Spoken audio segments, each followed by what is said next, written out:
Read The Rising of the Shield Hero Chapter 141, to capture the Spear Hero. Elena. Thank God. You're alive. Motoyasu. Upon hearing of the Spear's companion's discovery, we head to her location only to find Motoyasu hugging Woman 1 and shouting in a loud voice over the counter of the reception's desk of a store. It seems that Woman 1 is manning the desk. It gives off a feeling of a parent being reunited with their child. Elena? Did she have a name like that? I don't recall asking for her or Woman 2's names back on Calmyra. If it isn't the hero of the spear. Woman 1. Woman 1 takes on an oppressive attitude and answers Motoyasu indifferently. Motoyasu lets out a bewildered voice. What's wrong? Motoyasu. Wrong? Now what could possibly be wrong? Woman 1. You know, I was really worried. Motoyasu. I did nothing warranting your worry. I'm more surprised that you managed to survive. Woman 1. Isn't it obvious? There's no way I would die with you guys there to support me. Motoyasu. Motoyasu answers with quite a bit of enthusiasm. However, the aura around Woman 1 only seems to get colder. Her gaze is apathetic. It's as if she is staring at a pile of garbage. Naofumi-sama, are you not going to capture them? Raphtalia. Wait, let's observe the situation. Naofumi. I think something interesting is about to happen. And as long as Motoyasu hasn't noticed us, we have the upper hand. Phiro. Phiro would stand out in her monster form, so she is currently assuming her human one. We are observing the affair from an alley outside the store. Let's once again team up to save the world. Motoyasu. I'm sorry. It seems I will be inheriting my father's business. I can't go with you any longer. Woman 1. Her voice is quite indifferent. It seems she has no intention of listening to Motoyasu at all. Motoyasu seems to understand this as well. He looks quite confused. I bet everything had gone his way up until this point. I envy him in that aspect. Even though I've become a count and acquired some land, for some reason I've been stuck cooking and babysitting for my slaves. I feel as if I'm their mother. I can hear the soldiers calling me the hero of the kitchen behind my back. He actually says this, I'm not taking it from the comments. To be more specific. As expected, the hero of the kitchen's food really is magnificent. Soldier. You're being rude, he's the hero of the shield, right? Other soldier. Right. But recently, his shield has started to look like a pot lid to me, soldier. I think you need medical attention. Other soldier. Ha ha ha, soldier. To hell with pot lids. Remember this. I'll work you especially hard when building gets underway. Well, that doesn't really matter now. I need to focus on Motoyasu. Hey, really, what happened? You're different from the usual Elena. Motoyasu. Even if you ask me that. You know this is a good time. Let me say it. Woman 1. What? Motoyasu. Motoyasu. No, hero of the spear-sama. I'm at my limit. I can no longer work with you. Woman 1. What are you saying? Motoyasu. At the start, you had a good reputation, and quite a bit of money. Look at you now. What do you have? Woman 1. I'm still a hero, Motoyasu. Honestly, I'm tired of being your comrade. Sick of it. Woman 1. What part of me is the problem? Motoyasu. You always try to hit on women, you don't understand a female's heart, and you only focus on your strength parameters. Woman 1. Motoyasu's hot-blooded personality has diminished. Has he never been dumped before? This is bad. I'm starting to smile at his misfortune. Naofumi-sama. You're smiling. Raphtalia. But. I mean, look. Motoyasu's face has turned blue. Naofumi. Shouldn't you be trying to capture them now? Raphtalia. Wait a second.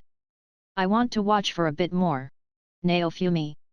Woman 1 has stopped hiding her thoughts and has begun talking rapidly. If you have enough free time to hit on me, then go to the castle and turn yourself in. Woman 1. Motoyasu. It seems that he does realize his own crimes. Motoyasu remains silent. You're already finished. If you want me back so badly, then go get some status. Like the hero of the Shield. Woman 1. Woman 1 gives a rejection reminiscent of a character archetype that I hate. She's speaking as if she hasn't done anything wrong, and that everything is Motoyasu's fault. If the heroine of a galge did that, the company's building would be in flames. But why is it? When these words are directed at Motoyasu, I feel an extreme rush of happiness. Naofumi-sama. Raphtalia. Raphtalia is angry. It seems I cannot observe the situation any longer. Then, shall we go? Naofumi. I exit the alley and walk towards Motoyasu. What happened to you? I was sure you were more of an amiable sort of person. Motoyasu. Even if you ask me that, woman 1. Motoyasu is too engrossed in the conversation to notice my approach. This is my chance. Hey, tell me this isn't so. Motoyasu. I'm very serious, now leave already. Woman 1. Woman 1 notices me getting closer. It seems she understands the circumstances to some extent. Please stall him for just a little bit longer. When I wonder if my message gets across, she gives a quick wink in my direction. For some reason. It looks quite natural. And so, I am absolutely done with you. If you don't give up already, I'll report you. Woman 1. It seems Woman 1 truly has had it with Motoyasu. She's even assisting in his capture. Well, if she doesn't do so, she will probably be treated as a conspirator in breaking the spirit turtle's seal. For argument's sake, it seems that the spirit turtle was set to awaken at some point during the wave. But to willingly release it is still quite a crime. I'm almost there. Just a little bit closer. Damn. This one's instincts are not to be underestimated. Naofumi. Motoyasu. Yo. You understand what me being here means, right? Naofumi. Elena, did you sell me out? Motoyasu. You say some hurtful things. I am an ally to those with power. I was back then, and I am now. Woman 1. I can hear nothing but a villain. If I were Motoyasu, I would have forgotten my crimes and stabbed her by now. Now, obediently get captured. The hero of the shield did that well. It may be best for you to start from scratch. Woman 1. Elena. You. Motoyasu. I don't think her intentions are as bad as bitch. But they're both still trash in my eyes. Motoyasu doesn't intend to give up without a fight. He takes up his spear. Do you plan on fighting in such a crowded area? I want to hear your story. Will you accompany me to the castle? Naofumi. I'm sorry, but I won't go with you. I need to go and prove my own innocence. Motoyasu. Innocence, huh? Well, I don't have the slightest intention of killing you. Right now, we're looking for a way to push back the wave, like the time we gained with the spirit turtle incident. As I've said before, I'm only an expert on defense. I cannot hurt you. Naofumi. I'm not the culprit. Motoyasu. Listen to a person when they are talking to you. Naofumi. I'm going to find my comrades, and save the world. Motoyasu. And what I'm saying is... this is a pain. Naofumi. Anyways, the culprit always says that they're innocent. But judging from Motoyasu's reaction, he himself believes that he is not the cause. Which would make the culprit either Ren or Itsuki. No, it seems all three of them were in the same place at the time. There's no way he's not involved. At all. Anyways, stop by the castle. If you're not the culprit then you have no reason to refuse. Naofumi. I refuse. Motoyasu. You know, you did the same thing to me, right? But now that our positions are switched, you act like that? Is there some sort of reason preventing you from going like there was in my case? Naofumi. Nope. Motoyasu. You, Naofumi. But there's no way I can let myself get captured here. Motoyasu. I can't talk with this man. For now, it seems I must restrain him by force. Can I defeat him with my stats reduced to this level? No, Raphtalia and Phiro are here.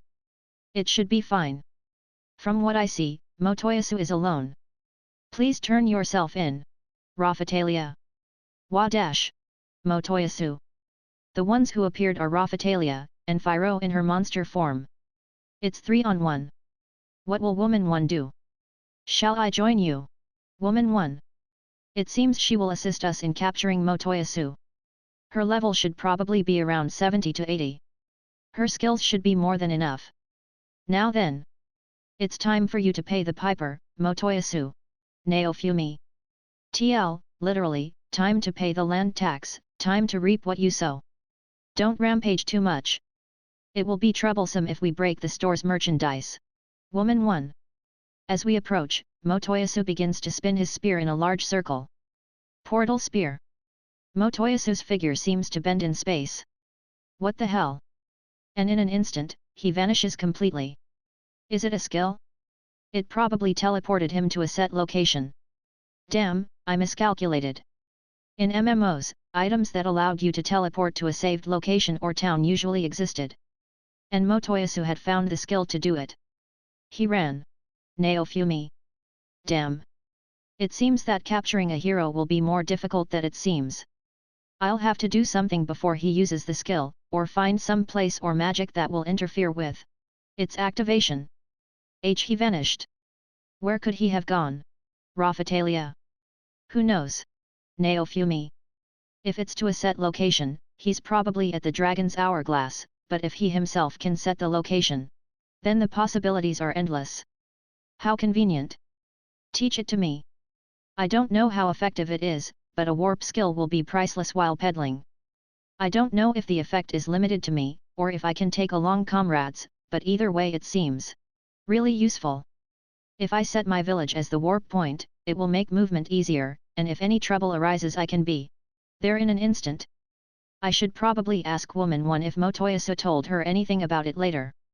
Well then, it's been quite a while. Naofumi. It sure has. Woman 1. I address Woman 1. Her real name was Elena. I think you've probably already told the people at the castle, but would you mind sharing your story with me? Naofumi. I understand. Woman 1. Elena takes a deep sigh, and begins speaking. Read The Rising of the Shield Hero Chapter 142, The Day the Game Ended. After returning from Kalmyra and returning to the castle, the party managed to successfully defend against the wave of another country without issue. After that, will we heading back to Melromark Castle after this? Bitch. No, there's somewhere I want to stop to power up first. Motoyasu. What do you mean? Bitch. And like that, Motoyasu took a detour, and traveled to the town where the spirit turtle was resting. It'll be fine if we're over level 60, and the materials and weapons that drop off of the guy that sleeps here are amazing. Motoyasu. With that extremely light attitude, Motoyasu steps into the abandoned temple in the spirit turtle's town. He's being too easygoing. Though it's been abandoned, it is usually under surveillance by some monks. For some reason, Motoyasu knew all of the traps and puzzles in the temple, and solved them with ease. Elena wasn't really watching too closely, so she isn't knowledgeable about how he did it. So Motoyasu solved all of the puzzles and headed towards the statue hidden under the temple. When the monks on surveillance tried to stop him. Oi, what do you think you're doing? Monk. As they were holding weapons, we assumed that they weren't simple residents of the temple. You're being quite rude. The one who stands before you is none other than the hero of the spear. Motoyasu-sama, you know. Bitch. Bitch goes ahead and names us. Wah. The hero of the spear. Monk. Sorry for the intrusion. There's just a little event I have to go and clear, you see. Motoyasu. I sure am unlucky today. To have a hero invade this place as well, monk. These words left a great impression on Elena. Invade. So someone's causing a commotion at somewhere other than this? Looking back on it, it was most likely Ren or Itsuki's party. Anyways, hurry and get out of here. Monk. I won't be doing that. If I don't defeat the boss here, then something bad will happen later. Motoyasu. And Motoyasu casually destroys the statue. How could you? Monk. The monks are enraged. Well, if someone claiming to be a hero intrudes on a historic place, and rudely destroys an ancient artifact, then I guess anyone would be mad. Now then, to defeat the boss. Motoyasu. Nothing's happening. Motoyasu. Anyways, can you please come with us? Monk. The monks try to apprehend Motoyasu and party. Insolent peasants. Bitch. Bitch cries out. Motoyasu looks confused at her outburst, and restrains her. He begins to explain his intentions. I was under the impression that this statue was a seal, and if I didn't hurry, something bad would. Motoyasu. And then the ground began to shake. What is it now? Monk. Yet. It's finally showed up. Motoyasu. Motoyasu starts running out of the temple. But those tremors had been the spirit turtle standing up from its long rest. The ground beneath us moved, and the entire mountain, town, and all lifted up. Bitch and Elena were at a loss for words. How were they supposed to fight that monster? It may look like that, but its strength is nothing special. Just fight it like usual. Let's go. Motoyasu. Yes. Elena. Here I come. Woman too.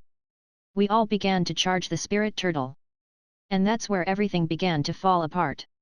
The spirit turtle began summoning familiars, and killing innocent people left and right. But ignoring that, Bitch and Motoyasu keep on running. They eventually reach the turtle's head. Let's go. Lightning Spear, Motoyasu. Motoyasu unleashes a strong move right off the bat. But the turtle lets out a grunt, and comes out of the attack with nothing but a scratch. And what's more, that scratch begins to heal in an instant. What they? Motoyasu. The spirit turtle's familiars swarm us, and we have to drive them off. But at this point, I don't see any way of defeating the turtle. Hey, Elena. It can't be, Bitch. No, no, no, Woman too. Bitch, Elena, and Woman too begin whispering amongst themselves. They had noticed that the spirit turtle had begun walking without minding Motoyasu's attacks. It didn't even consider us as a threat. Back when I fought it, it had been forced to stop and use its strongest attacks. But these people were even troubled by the familiars. I guess it was like stabbing a human with a toothpick. I'm surprised Raphatalia and Phiro were able to wound it to that extent. TL, Jinaji, push the end of it. Oh okay. Everyone, I'm going to try and draw its attention, so cast support magic on me. Motoyasu. Motoyasu starts screaming and running at the beast. It was then that Elena made her decision. She left the party then and there. She left without looking back, abandoning Bitch and Woman too. And after getting far away from the turtle, she hid until the commotion died down. Then she returned to her parents' home. Her mother was quite happy that she had survived. She told her that being an adventurer was too dangerous, and that she should take over her father's company. Her mother decided that she would talk her father into it. That Elena's safety was their top priority. They used her father's connection to prevent her from being turned into the country and executed. It was negotiated that instead of putting her on trial, they would use her as bait to lure Motoyasu out. If that story is true, then there are several baffling points in it. Naofumi. First of all, what did he mean by, if the boss isn't defeated, something bad will happen? Was something worse than the turtle itself set to happen? Anyways, it is probably quite impossible to defeat that monster at level 60. This seems to be quite similar to that case with the bioplants. Motoyasu rushed to save a starving village with bioplant seeds, but in the end he caused nothing but grief. Is this Motoyasu's supposed innocence? Could Motoyasu possibly know anything about the blue hourglass inside of the turtle? I also wonder what Ren and Itsuki were doing at the scene. All three of them have knowledge from the games of their world. For all of them to move at once, something important must be happening. The problem is that Motoyasu didn't tell his party much information. Both Ren and Itsuki have a habit of acting aloof. Their party members probably have very little information as well. There's still too little information for me to make any assumptions. I can't believe he actually survived fighting that monster. Elena. You know, you're saying that to the person that actually defeated it. Naofumi. Alright, so you were the one who defeated it? You really are quite something. To get to this point. From the very bottom. I chose the wrong person to follow. Elena. And Elena lets out a deep sigh. If she was my party member, I would want to smack her. It's surprising that I'm not mad after listening to her for so long. Well anyways, Motoyasu-sama has given me quite a few goods, and my level did rise thanks to him. I guess I can stand the boring task of doing my father's work for a while. Elena. You, Naofumi. It's gotten quite cold. I thought I would feel warmer when I met that man again, Elena. Phiro. What was that? It seems that Phiro has been developing a strange speaking habit as of late. And so that's how it is. If he comes again, I'll report him, but I don't think he will be coming again. Elena. Most likely. By the way, do you have any idea where bitch may be right now? Naofumi. No idea. But people like her tend to live unnervingly long lives. Elena. It will be difficult to capture Motoyasu, and bitch's whereabouts are unknown. And this one wants nothing to do with the spear anymore. I can imagine the other women saying something like, we were just following the hero, we had nothing to do with it or something. They'll probably receive some punishment, but the queen isn't that evil. I understand. Naofumi. Now, you'll have to deal with that annoying ability. Elena. Warping, how bothersome. If he can warp, then there's no point in throwing him in prison. If this were a game, we would have to afflict him with silence to seal it off. And if we didn't do it continuously, he would run off the second it wore off. Judging him will be difficult. He occasionally used it. Elena. Do you know what sort of skill it is? Naofumi. Let's see. He was able to use it on all members of his party at once without a problem. Elena. 4 people at once? It's starting to sound like even more of a pain. He might be able to take an entire army regiment with him. But there's probably a cool-down time. If we know where it sends him, then... Location. Did he tell you where he could go with it? Naofumi. How should I know? He didn't say that much.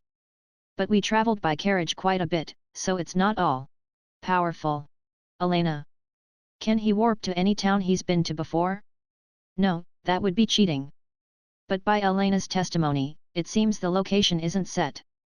For now, I should report to the queen. Thanks for your cooperation. Naofumi. It's fine. It's not like... now that I think about it, you've started some sort of business, haven't you? I've heard the rumors. Elena. Yeah, I need to procure funding in some way. Naofumi. Though it's troublesome, I may start trading with you at some point. Elena. Well, that depends on your goods. And you really are quite lazy. Naofumi. I know. I just want to live the easy life. Elena. I can't see what Motoyasu saw in this woman. It's the same with bitch. He's quite an amazing person. Raphatalia. From Elena's conversation, Raphatalia somehow comes to this conclusion. Don't ever fall for someone like that, Raphatalia. Naofumi. I won't. Raphatalia. Phiro wants to run. Phiro. What is she saying all of a sudden? Phiro has begun acting more oblivious as of late. I guess she is getting bored. Well, see you around. Naofumi. Yeah, goodbye. Elena. Elena sighs once more. She sits down at the reception desk with a bored expression. She's really quite an easygoing person. And so I have failed to capture Motoyasu for now. Read The Rising of the Shield Hero Chapter 143, Monster Problem. As I was about to get on the carriage to return to the village, Shadow appeared. It's been a while, Gojaryu. Shadow. Even though you say that, you've been constantly watching me, haven't you? Naofumi. Well, you're not wrong, Gojaryu. Shadow. As expected of Shadow. You should go to the queen to report on your attempt to capture the spear, Gojaryu. Shadow. I know, but in truth, I have no idea how to stop him from escaping. Can we put a collar on him, like we did with Trash? Naofumi. If the collar can prevent him from speaking, we can cut off his incantations. That collar definitely prevents one from speaking, but its effect is not long in duration, Gojaryu. Shadow. So it had a weakness like that. Also, unless we use an invisible seal like the slave seal, he will probably be able to break it and run off. I think Trash didn't break his collar, because he didn't want to anger the queen. Well then, excuse me, Gojaryu, Shadow. And Shadow disappeared. This is quite an urgent issue. In the net games that I know, there are areas and skills that prevent messaging and warping, but how about this world? It's not certain that he even has to chant the spell, so stopping it will be a pain in the ass. And it'll be troublesome if he escapes to another country. It seems that we will have to put off his capture until the queen comes up with something. When I get back to the village, I see that the new slaves are slowly adjusting to their new lives. They have begun to look happier as they do their work. Ah, so you're back. Female Knight. Female Knight comes over to greet us. I heard that you failed. Female Knight. News spreads fast. He ran away with a teleportation skill. Naofumi. Heroes sure have convenient skills. Can Iwatani Dano use it? Female Knight. If I get the corresponding shield, I should be able to, but I don't know any way of preventing it. Naofumi. This will be a really annoying job. If I were being chased, I would spam that skill without remorse. What is Rishia doing? Naofumi. If she spreads the Itsuki religion, I'll have to have her fired. She's trying her best to train the new slaves. Female Knight. I see, Naofumi. By the way, will Iwatani Dano be doing restorations on the town where this area's feudal lord used to live? Female Knight. Ah, that town, Naofumi. Due to the influence of the first wave, all of the towns in the entire area have turned into ghost towns. The place Female Knight is talking about is the adjacent village. Its damages exceed that of this one. The stone buildings and walls have all collapsed, and the feudal lord's mansion seems to have been burned down. It's quite severe. The queen asked whether or not you would be rebuilding that area. Female Knight. I still need an area for people other than slaves to live. If you're free, I won't mind it if you start reparations on that area by yourself. Naofumi. I thought you would say that, so I have already sent a request for anyone wanting to immigrate. Here. Female Knight. Immigrate. Naofumi. Due to Iwatani Dano's contributions, there are some who want to live on your land. Female Knight. Naofumi. I've put together a list. Female Knight. Female Knight hands over a list of all of the applicants who want to live on my land. There are quite a few people from Riot Village. There are also people from villages destroyed by the Spirit Turtle. There's quite a variety. Well, isn't it fine? Naofumi. I think you should at least go talk to them at some point in time. Female Knight. Famo, Naofumi. I idly pat the neck of the Philo Real who was resting near me. Ki, Philo Real. I'm pretty sure that adult Philo Reals are supposed to cry, Gwaye. How the hell is Phiro raising it? Is it because it is a vassal of a Philo Real queen? Or is it just part of its personality? As I pet the Philo Real, I notice Phiro glaring at me with jealous eyes. Master, why are you patting that child? Phiro. I have no ulterior motives. Naofumi. Then pet Phiro as well. Phiro. Phiro approaches me menacingly. This will be a pain to deal with. I sigh, and begin to rub under Phiro's beak. Her plumage is thicker than a normal Philo Real's. Oh, right. Naofumi. Phiro. Why does this Philo Real say Q? Isn't it supposed to be Gwa? Naofumi. He was under Phiro's care, so I messed around with him for a bit. Phiro. Messed around? Can she modify objects like me? Specifically, what did you do? Naofumi. Phiro fed him until his stomach was full. Phiro. I don't care about that. Phiro also taught him how to swim. He is a little stronger than the other kids, and can pull the cart. Very well. But he gets hungry easily. Phiro. So is this Philo Real a new species? If Master wants me to, I can mess with him some more. Phiro. I'll consider it. Naofumi. So his fuel efficiency is lower than the other Philo Reals. That'll be a problem. I wonder if Phiro gets a pop-up screen during modifications like I get when modifying the bioplants. Philo Real, TL, the lower case is in the original. The other Philo Real rubs against me with his head. Phiro copies him. What was his name again? I think the slaves randomly picked one. And so you don't confuse him with other Philo Reals, Phiro made him say Q. Now master can tell. Recognize him even if he can't hear him talk. Phiro. Is it a sort of signal inaudible to the human ear? I believe my world had animals that could do that as well. Though I'm not too knowledgeable. Then what is Gua supposed to mean? Naofumi. Fidaria's underlings use that. Phiro. I see. Since I'm here, I'll ask, but if something happens to you, will he take over as king or queen? Naofumi. Phiro will be fine. Phiro. Phiro starts pouting. Was it that unexpected? Well, it's concerning her death, so I guess there's no helping it. Yeah, but we're talking about the worst case scenario here. Naofumi. Mew. Phiro. Phyros puffs up her cheeks. You know. If master asks him to. I think he will take over. Phiro. I see. Naofumi.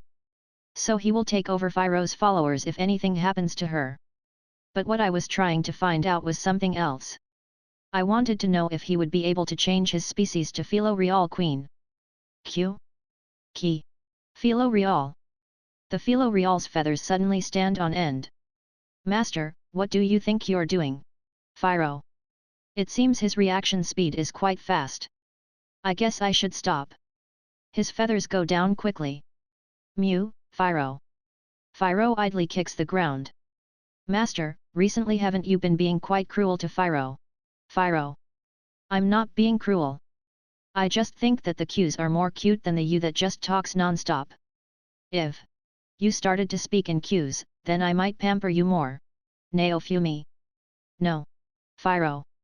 I don't get why she wants to talk so badly.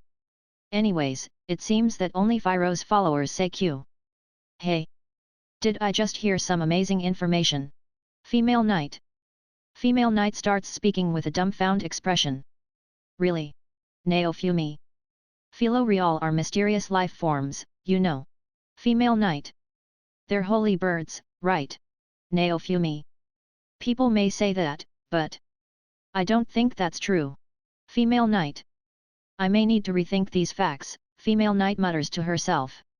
I've gotten used to Phiro being like this, but normal Philo Reals are usually used in the same way as horses. Oh, right. Returning to topic. Will you be restoring the neighboring town? Naofumi. Yes, I believe it will be an important asset. You're the count here, so oversee the work. Female Knight. That sounds like a pain, but I guess I have to do it. Naofumi. I'll need to oversee the restorations here as well. Oh right. There has been something bothering me for a while. Hey, Phiro. Naofumi. What is it? Phiro. Do the caterpillars have any sort of social organization like the Philo Reals? Naofumi. Who knows? Phiro. The caterpillars have also begun to grow in strange directions.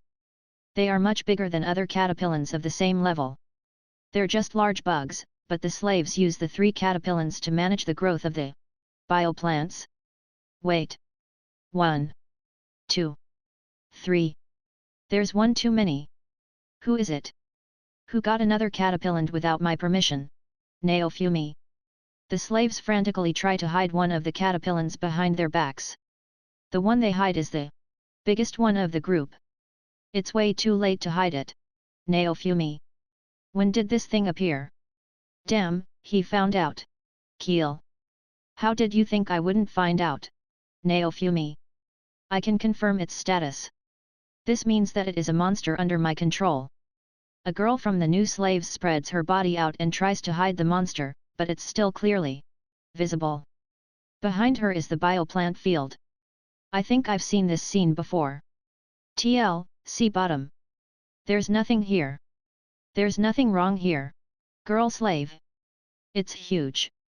Do you think you're hiding anything? Naofumi. I can see everything. What valley did this girl crawl out of?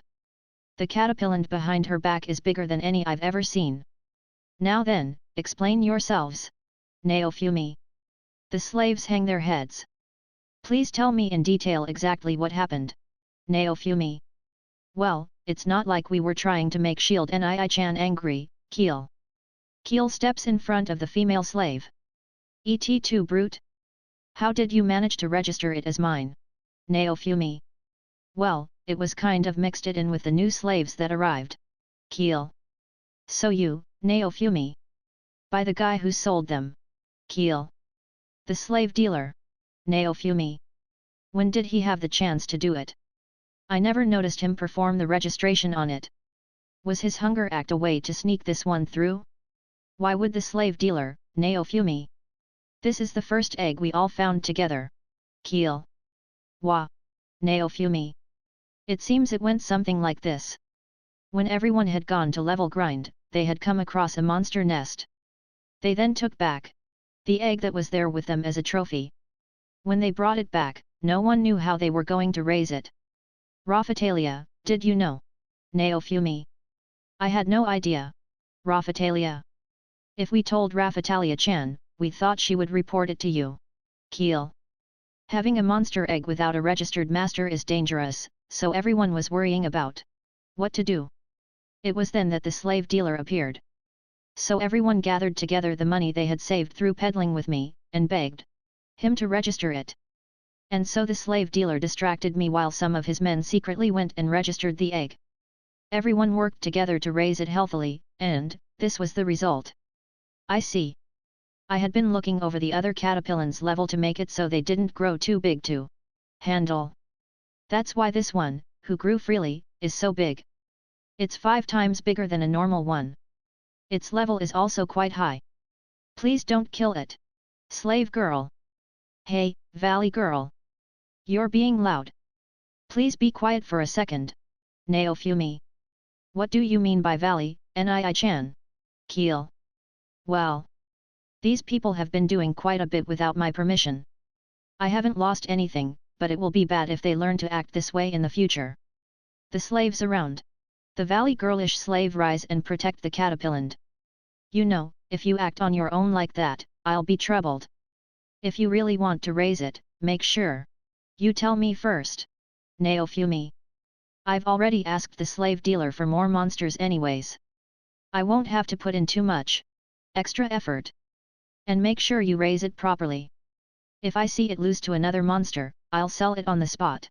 Naofumi. Why yes. Female slave. Well. Problems are popping out one after the other. See, I told you. Shield Nii-chan will let us keep it. Keel. But Keel-chan, you said that Shield Nii-chan would definitely sell it. You said he was greedy with money, so he would sell it on the spot. That's why we worked so hard to hide it, female slave. Don't add a-chan to my name. Keel. Naofumi. These people. Wait, I didn't notice it before, but he said the first egg. This is the only egg, right? Naofumi. Well, Keel. Well. Naofumi. The slaves hang their heads. My head hurts. I don't know if these kids are just skilled at finding monster nests, but when I look under the floor of the house the slaves are staying in, I see rows upon rows of eggs. When we saved up more money, we planned to take them to the slave selling guy, Keel. There's a lot. If they hatch unregistered, what did you plan on doing? Naofumi. That would be a calamity in itself.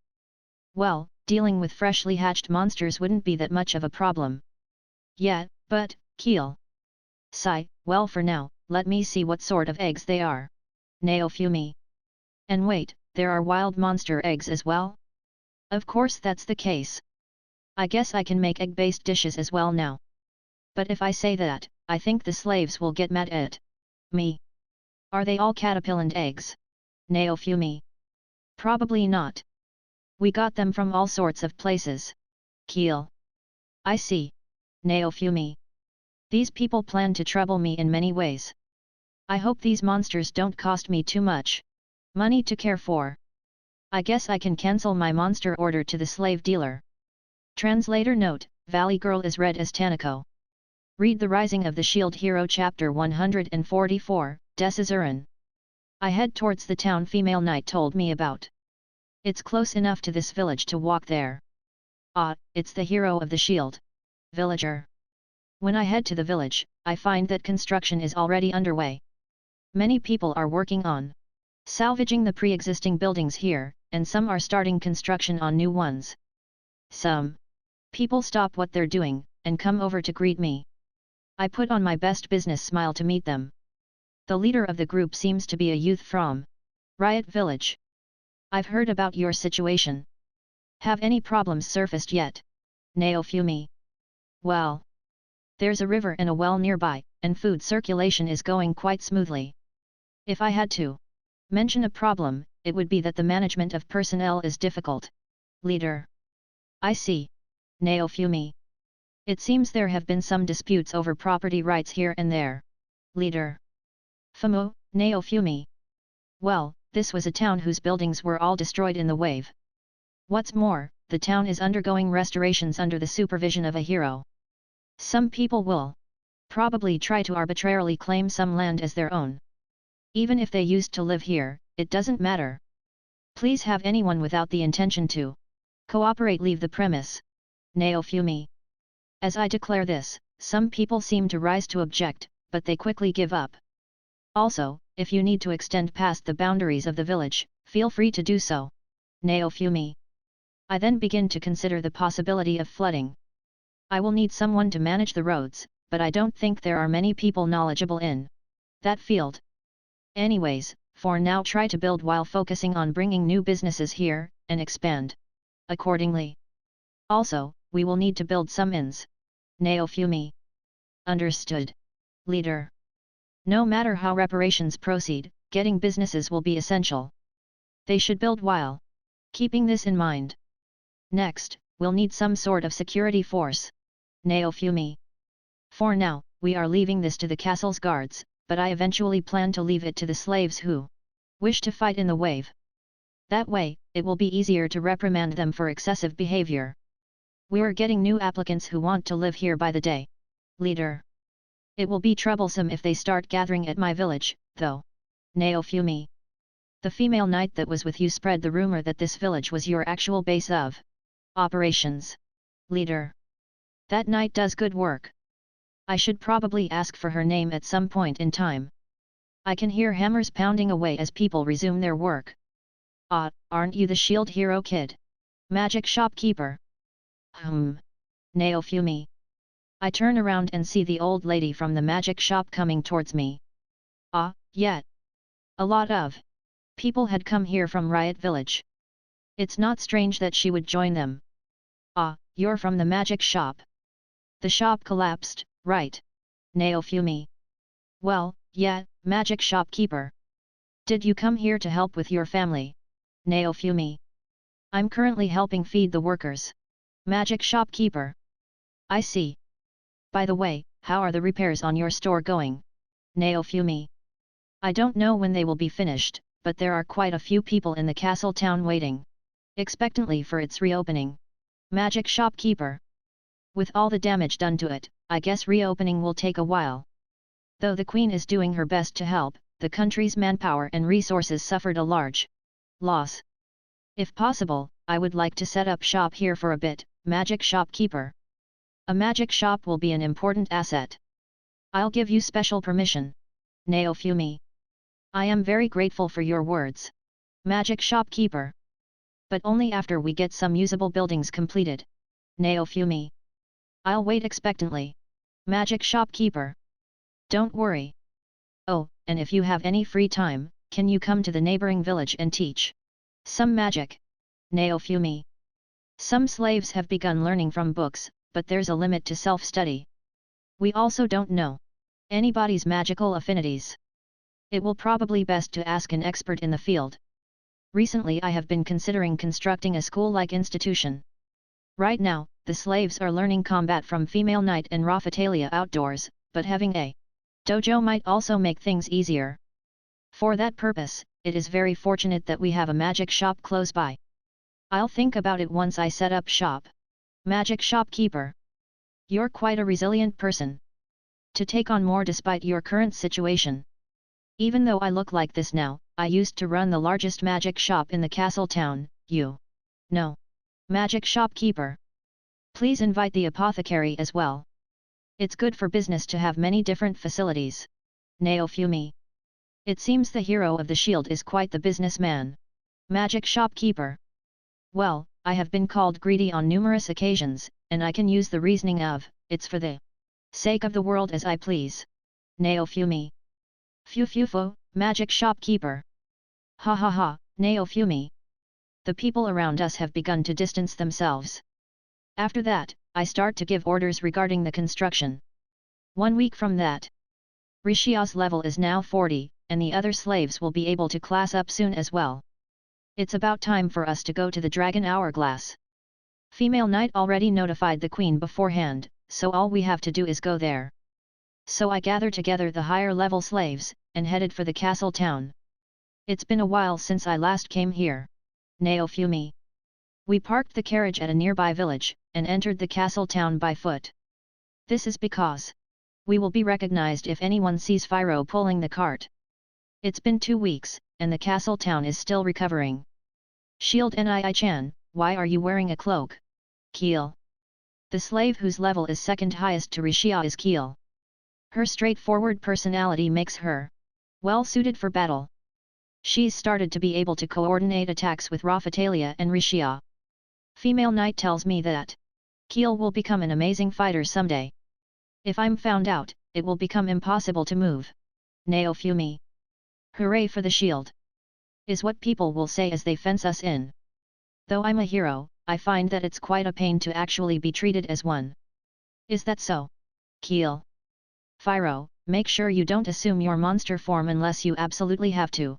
Naofumi. Yes, Fyro. Should I stop by the weapons shop on the way back? I don't have enough money. If I get something too expensive, and have him put it on my tab, I'll feel bad. Though I don't think I should keep him waiting for too long. I've been slowly saving up, but everyday expenses have been piling up. I decide to stop by on the way back anyways. And so we reach to the Dragon's Hourglass. We've been expecting you. Soldier. A soldier, who looks quite talkative, comes out to greet us. Today, I'm here for my comrades' class up. Naofumi. I'm aware, I received the message earlier. Soldier. The ceremony starts in the same way it did with Raphatalia and Fyro. I order Fyro to assume her monster form. What should I try and class up to? Rishia. Rishia looks over at me with a troubled expression. You need to choose for yourself, though there is something here that may choose for you. Naofumi. Fyro's Ahog shows no signs of movement. Fyro. Naofumi. Yes. Fyro. If your Ahog starts moving, you need to get out of the building. Naofumi. Fyro. Do you want something like that time with Raphatalia and you to happen again? Naofumi. The result worked out, but it wasn't good for the individuals. In order to let them choose their own paths, I need to caution Fyro. Yeah. I got it, Fyro. Okay, I got Fyro's consent. Hey, you. Wait for a second. Naofumi. What, Shield Nii-chan, Keel? I'll ask just in case, but you do know that we have come here to class up, correct? Naofumi. Well, yeah, Keel. You told us earlier, slave. The slaves all nod at me. And so, my belief is that you should be the one to choose your own destiny. This is something separate from preparing for the wave. Naofumi. What do you mean, Nii-chan? Keel. I'll give more training to those that personally want to participate in the wave. But we also have to consider what happens after the wave is over. Naofumi. Raphatalia. Raphatalia watches over me in silence. That's right, I started this village with Raphatalia in mind. But, everyone here will also have a life in this world after everything is over. The class you choose here may heighten your abilities, but it will also narrow the possible roles you can play in the future. Does everyone understand? Naofumi. The slaves nod. I confirm this, and continue speaking. Your lives will take you to many places from now. You'll experience many new situations and take on many roles. That's why you should be the ones to choose your path here. It's not always best to simply have someone pick the route that gets you the best stats for you. Naofumi. Can that really happen? Slave. I give a heavy nod. Raphatalia and Fyro here are victims of such a phenomena. Naofumi. The two unenthusiastically raise their hands. Do you see the crest on Pharaoh's head? It arbitrarily decided their class UPS for them. But the class it gave them had higher stats than most normal ones. Naofumi. Really? Keel. Yeah, but for you guys, combat abilities isn't everything. If there's a role you really want to do, there should be a class that allows you to specialize in it. Naofumi. There's no perfect class. And among those present here, there are definitely no perfect people. And that's why. Just make sure you don't regret it. Naofumi. The slaves whisper amongst themselves. I got it, Shield Nii-chan. I want to become as strong as I can possibly be. If such an option exists, then I don't need a choice. Keel. Keel speaks with determination. The last time she went back to train, she suffered quite heavy injuries and had to be carried back. I want to class up like Rishiane-chan and lead the others. You won't be the only one taking damage. In the worst case scenario, some may die. Naofumi. I know, Shield Nii-chan. Keel. You have a habit of being impulsive. If you screw up here, you may regret it. Naofumi. Don't worry. It'll definitely work out. Keel. Is what she said. Though her enthusiasm was unmatched, she put too much focus on a single monster, and took an unexpected attack from a blind spot. Her comrades were also quite injured. Shield Nii-chan. I think this is the first time I have tasted defeat. If I don't do my best, will it turn out like that again? Keel. She said afterwards. I had healed her wounds with magic and medicine, but the experience still lingered in her mind. Shield Nii-chan always protected me, so I never noticed that fighting was such a scary thing. Keel. In the end, it's fine because no one died, but if anyone were to die under your watch, you'll feel a pain greater than any other. Naofumi. Yeah. Nii-chan, I'm sorry for looking down on you until now. I'll go tell the others. Keel. I thought it was supposed to be difficult to teach them discipline, but they went and learned it before I had even noticed. Naofumi. And that experience gave everyone a lot to think about. It seems that Keel cried that night. Keel still bears the scar of that incident, but the experience she gained outweighs the damages. After seeing Keel's squad come back with injuries, the rest of the slaves have also begun to develop a fear of fighting. They've become more diligent and have begun to develop tactics. If Raphatalia hadn't been there to rescue them, who knows what would have happened to them. Even I understood that I was being too light on them, but it seems Raphatalia and the others were harsh on them to compensate. Raphatalia is supporting me in many ways. The boy next to Keel steps forward. I want to pick my own future. Boy. I understand. Please split into two groups, those who want to choose, and those that don't. Naofumi. The slaves follow my orders, and divide themselves. Now then, Pharaoh. I'll have the people that don't want to choose go first, so please back off when those that do step forward. Naofumi. Yes. Pharaoh. Rishia, what will you do? Naofumi. I want to become stronger by my own hand. If it means giving up my choice, then I don't need such an option. Rishia. I had anticipated that Rishia would pick that. She came with me for this sole purpose. Then it's fine. Pick a class that suits your tastes. Naofumi. Yes. Rishia. The hourglass begins to shine, and Rishia closes her eyes. The soldiers in the area surround the hourglass, and liquid begin to flow into the grooves on the floor. That formed a magic circle. The hourglass glows brighter, and the circle on the floor begins to shine with it. Rishia's class up menu appears in front of me. But I close it. Pharaoh. Pharaoh fidgets with her ahog. So it won't act up like last time. Okay, Rishia, it seems that there are no problems. Naofumi. Oh okay. Rishia. Rishia begins breathing slowly, and reads through the list. The light begins to converge on her. I've made my decision. Rishia. Read The Rising of the Shield Hero Chapter 145, Report. I wanted to buy some more time to give Yorakan a breather. But you guys are so impatient. Class up was confirmed and then Rishia was engulfed in luminescence, status confirmed. The whole status grew higher, but not that high. How is it? What did you possibly choose? Naofumi.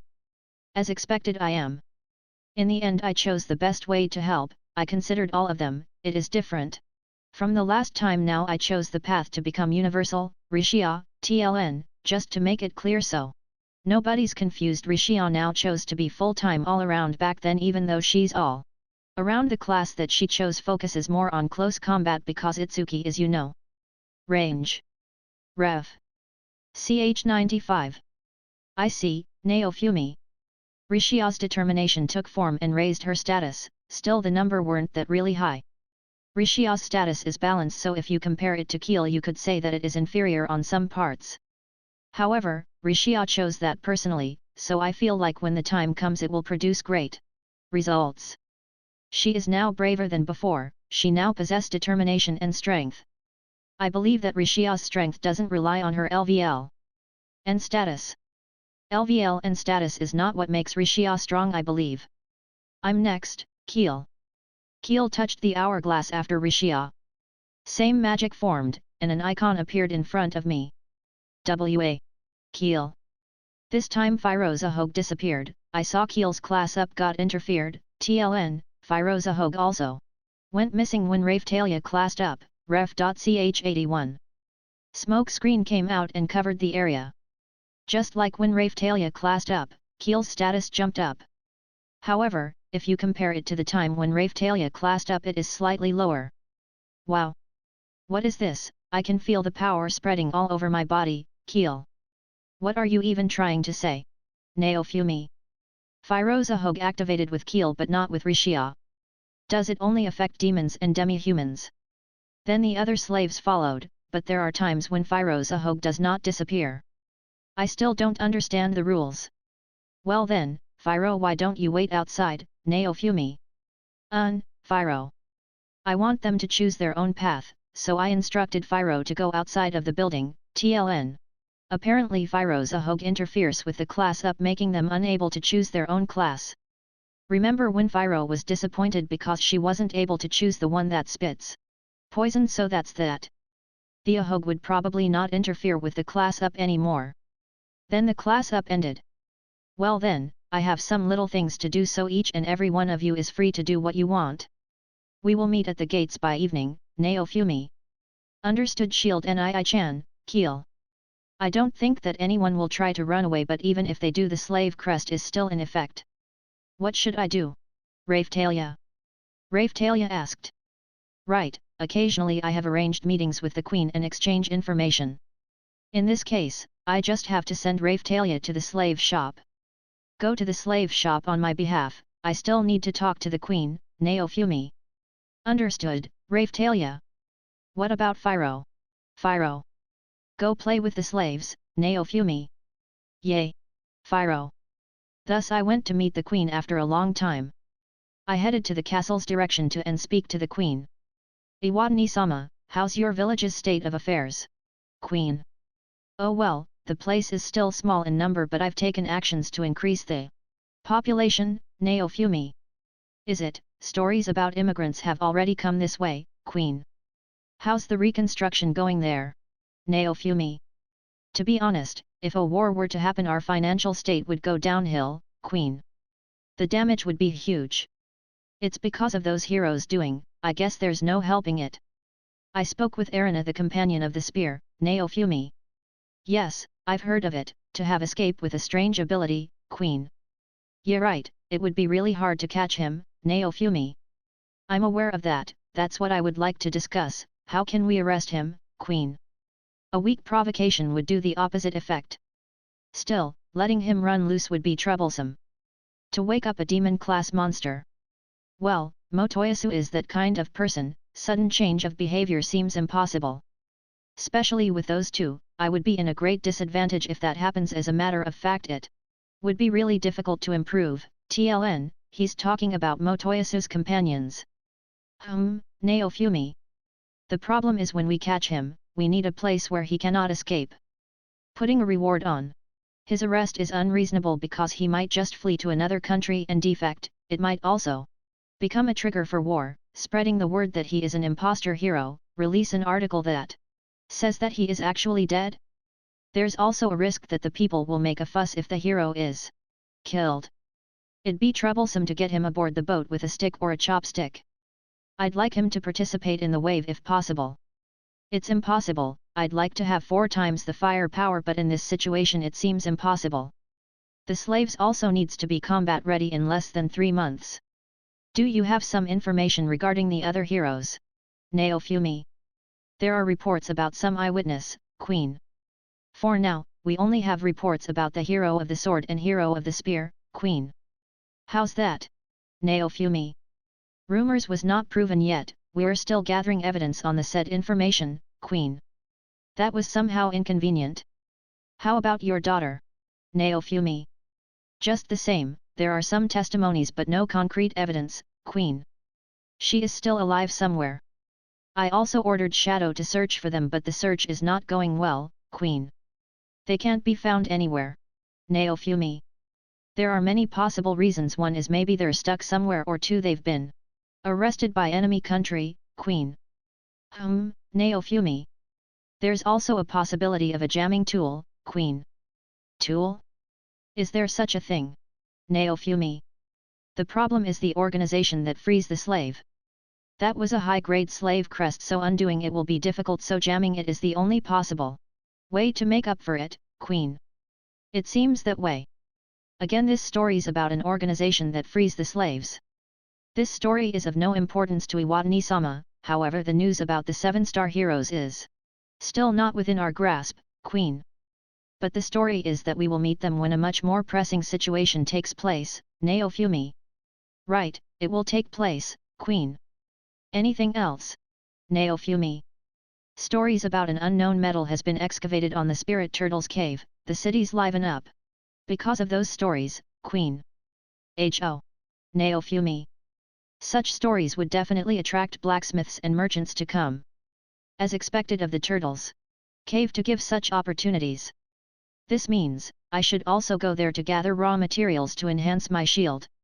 Spirit Turtle's metal and Spirit Turtle's crystal. Those kinds. We should raise the tax around this area. If you do that, it will help raise the city's funds, it will help rebuild the city. Also, the weapons made from that metal seems to be of high quality, Naofumi. I wish I could raise the tax, Queen. It seems uneconomical. I guess I should go there instead. Buying Raphtalia and Phiro a gift seems impossible. Should I give special permission for Iwatani-sama to mine? Queen. I'll think about it, Naofumi. Selling the ores is likely to be profitable, but on the other hand it feels like it's such a waste. I understand, afterwards I will send you samples of the actual ore, Queen. Understood, Naofumi. Usually I would send several requests to the old man from the weapon shop. However, I don't have the money to make requests to him. If it's him, he would probably do it for me on kindness alone. But especially because he is like that, I want to reward him. There are other problems. Lately there has been a rumor that an alchemist master awakened inside the Spirit Turtle, Queen. There are other problems. Lately there has been a rumor that an alchemist master awakened inside the Spirit Turtle, Queen. TLN, if you read the Christmas special by Yorakan you will understand. What is that? Naofumi. Such rumors arrives at the Queen's ears, as expected of a problem child. There is no one superior when it comes to researching demons. The problem is that person will end up deviating from the original course, Queen. Ho, Naofumi. Research investigation, huh? I should also start my research with the bio plant. If it all goes well, I feel like it will be really profitable. Business is back on track. For the first time it is something good. It looks like it'll be quite a challenge. When I get back, I need to gather talented people so that even if I fail I'll be able to cope up with it. Do you have anything else? Please give me the used weapons of the knights. Then, please issue me the required documents. For peddling, Naofumi. I deal with things in various ways, and as for the weapon it is necessary because of the increasing number of slaves. I need those documents for the peddling team. I feel that it is necessary so that there won't be imposters. I understand. However, Iwatani-sama, Impersonating you seems impossible, Queen. What do you mean? Naofumi. Since the story about you eating the rokaru fruit is true, they would have to eat it to prove their selves, Queen. Indeed. Such a thing exists, Naofumi. It happened once when they gave it to me and I ate it, that guy's face became pale. It's real, he made such a fuss over it. Nope, I still need it in case they asked for proof. If the Queen's seal is there, impersonation will be really difficult, Naofumi. I see, well then I shall deliver the weapons and the documents later, Queen. Weapons, huh? I wonder if there are prototype weapons, I wonder if they will send it to my place. What's the matter? Queen. Nothing, Naofumi. I have little expectation on that. For some reason I could see the Queen is calculating numbers. I understand that it is really tough for her. Are you still alright financially? She's really anxious about those numbers. Let's help out each other in the restoration, Naofumi. You're right, Queen. There's only this much words that I could hear from the Queen. Come to think of it. Where's Trash? Naofumi. I made him watch over the border, Queen. A watchkeeper. Naofumi. Yes, no one will be stupid enough to invade if the wise and intelligent king is in the lookout. Right. Queen. Is there any effect if that ignorant and fooling king is guarding? Naofumi. It's been effective in these past several years, so there will be no problem. Moreover, he's the one who summoned all 4 heroes which the other countries failed to do, Queen. Right, such point of view exist, Naofumi. The Queen sighed really deep. That man was really excellent till he had a child, Queen. I can only imagine, Naofumi. Just maybe, I hope that he becomes the person he used to be. Iwatani-sama, it would be good if you could meet that excellent person, Queen. That manner of speaking is just like a person who handles human affairs. First child, huh? I wonder if that child was bitch. I now understand why Trash's head became so messed up. I wonder about bitch, but if I were to have children they would definitely be adorable. As a matter of fact, I became like a mother. There are times that I want to beat those slaves. And Keel would be the first one on the list, but recently Valley Child is the one I want to beat the most. TLN, Valley Child is Tanako. Such a thing, where would that charming person be? Naofumi. Indeed, but if you look at Melty, isn't she adorable? Queen. You, Naofumi. Your daughter is really cute, but to make me consider a child? What a terrible parent. It is a game where my parents are good at. If you think about it, my parents' expectation towards my younger brother might have multiplied. If you think about parents' expectation towards bitch, it seems Trash really loves bitch. Well, it may vary. I ended up thinking that terrible thing is something good. Well then, I still have some things to do, Naofumi. Yes, Iwatani-sama, I sincerely wish for your village's restoration to finish soon, Queen. You don't say, Naofumi. TLN, this translation seems appropriate, ha ha ha. Oya, at this rate it will definitely be a success because your reputation is now really good, Queen. Shameless. As expected of Melromark's fox lady. Leaving such impression after talking with the Queen, I left the castle. Read The Rising of the Shield Hero Chapter 146, Beastman. Ah, Naofumi-sama, Raphatalia. I stop by the slave dealer's tent, and Raphatalia greets me. My. Is it not the hero of the shield? Slave dealer. You did something unnecessary for my slaves. I am quite troubled, you know. Naofumi. Now then, what could you be talking about? Slave dealer. The slave dealer forces a laugh. If I try to push this point too hard, I will get sucked into his pace. I guess I'll drop it. Anyways, I came across a large amount of monster eggs, so I would like to cancel my order. Naofumi. I thought you would say that, so I took the liberty of cancelling it for you. Yes. Slave dealer. You, Naofumi. Calm down. Calm down. Would you like another filo real? I don't believe there was one in the eggs you had. Slave dealer. So you already checked them. Naofumi. I'm reaching my limit here. I hate feeling like I'm dancing on the palm of his hand. I think it would be more entertaining for you to find out when they hatch. Yes, slave dealer. My head hurts. This happens every time I see this person. It's annoying, so I'll just finish my business here and leave. Then, did you find any more slaves from that village? Naofumi. Well, Raphatalia. Raphatalia's expression becomes dark. I apologize, but we have yet to find any more. Slave dealer. I see, Naofumi. I even spread around the hero of the shield's name, and no one came forward. I don't think I will be able to find any more within the confines of Melromark. Slave dealer. Fumu, Naofumi. Though we have been able to find quite a few children, I guess not too many people survived the wave in the first place. I have found 15 already. TL, remember, 3 of the 18 were outsiders. It may be beneficial to increase the search range. Yes. Slave dealer. Can you do that? Naofumi. If the hero of the shield asks for it, I have no choice but to oblige. Slave dealer. This sounds fishy.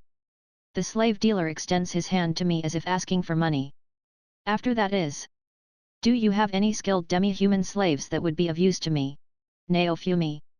Having someone skilled at compounding, construction or blacksmithery may help the growth of the village. The only one there who can make intermediate advanced medicine is me. There are a few that have shown interest in the subject but progress has been slow. Then the Tanuki girl you have with you may be considered quite skillful. Slave dealer. I look at Raphatalia. Now that I think about it, I haven't actually taught her anything. The most I've had her do is tan leather. Well, she is quite clumsy in most aspects besides fighting. Were you just thinking something relatively rude? Raphatalia. Not really, Naofumi. Let's see. Well, the Limo race is quite good with their hands. They're also relatively docile. Slave dealer. Naofumi. You've probably never seen one before, though. Yes. Slave dealer. Are they rare? Naofumi. They're not rare in other countries, but as they are considered beastmen, their numbers in Melromark are few. Yes. Slave dealer. I see. Are they closer to animals than other demi-humans? Now that I think about it, all of the demi-humans I've seen so far have been quite humanoid. Do you have any here? Naofumi. Yes, you may be in luck. I have one in stock. Slave dealer. Let me see. Naofumi. The slave dealer leads me into the depths of the tent. Here it is. I look at the cage I have been led to. In it is a child cowering in fear under a blanket. It's dark, so I can't really see anything. Fumu, Naofumi. Present it. Slave dealer. At the slave dealer's command, a muscular man appears, and opens the cage. He takes away its blanket. Stop it. Limo kid. Naofumi. I look at the Limo child. To describe it briefly, it looked like a mole. It's a werewolf-like fusion between a human and a mole. It looks like the Limo are a race of mole people. Its stature is quite short. Its height only comes up to my waist. Is it because it is a child? It is of a race whose eyes are weak to light. You may be able to use it for nighttime patrols. Slave. Dealer. Awawa. Limo kid. The Limo child huddles into a corner of the cage, whilst trembling. Raphatalia has a worried expression. Raphatalia. Naofumi. Yes. Raphatalia. You understand that I'm no philanthropist, right? Naofumi. Why yet, I realize that. Raphatalia. Even so, it's a race that is skilled in craftsmanship. But. Hey, do a lot of people in this country persecute demi-human slaves? Naofumi. Many of the demi-human children slaves had remnants of scars left by whips all over their bodies. A while ago, this country was at war with demi-humans, there's no helping it. Yes. Slave dealer. So people are still taking out their anger from that time on these races. Naofumi. Well, it's war. Many people lost their families to the demi-humans, and this country's military campaigns brought an influx of cheap demi-human slaves. Yes.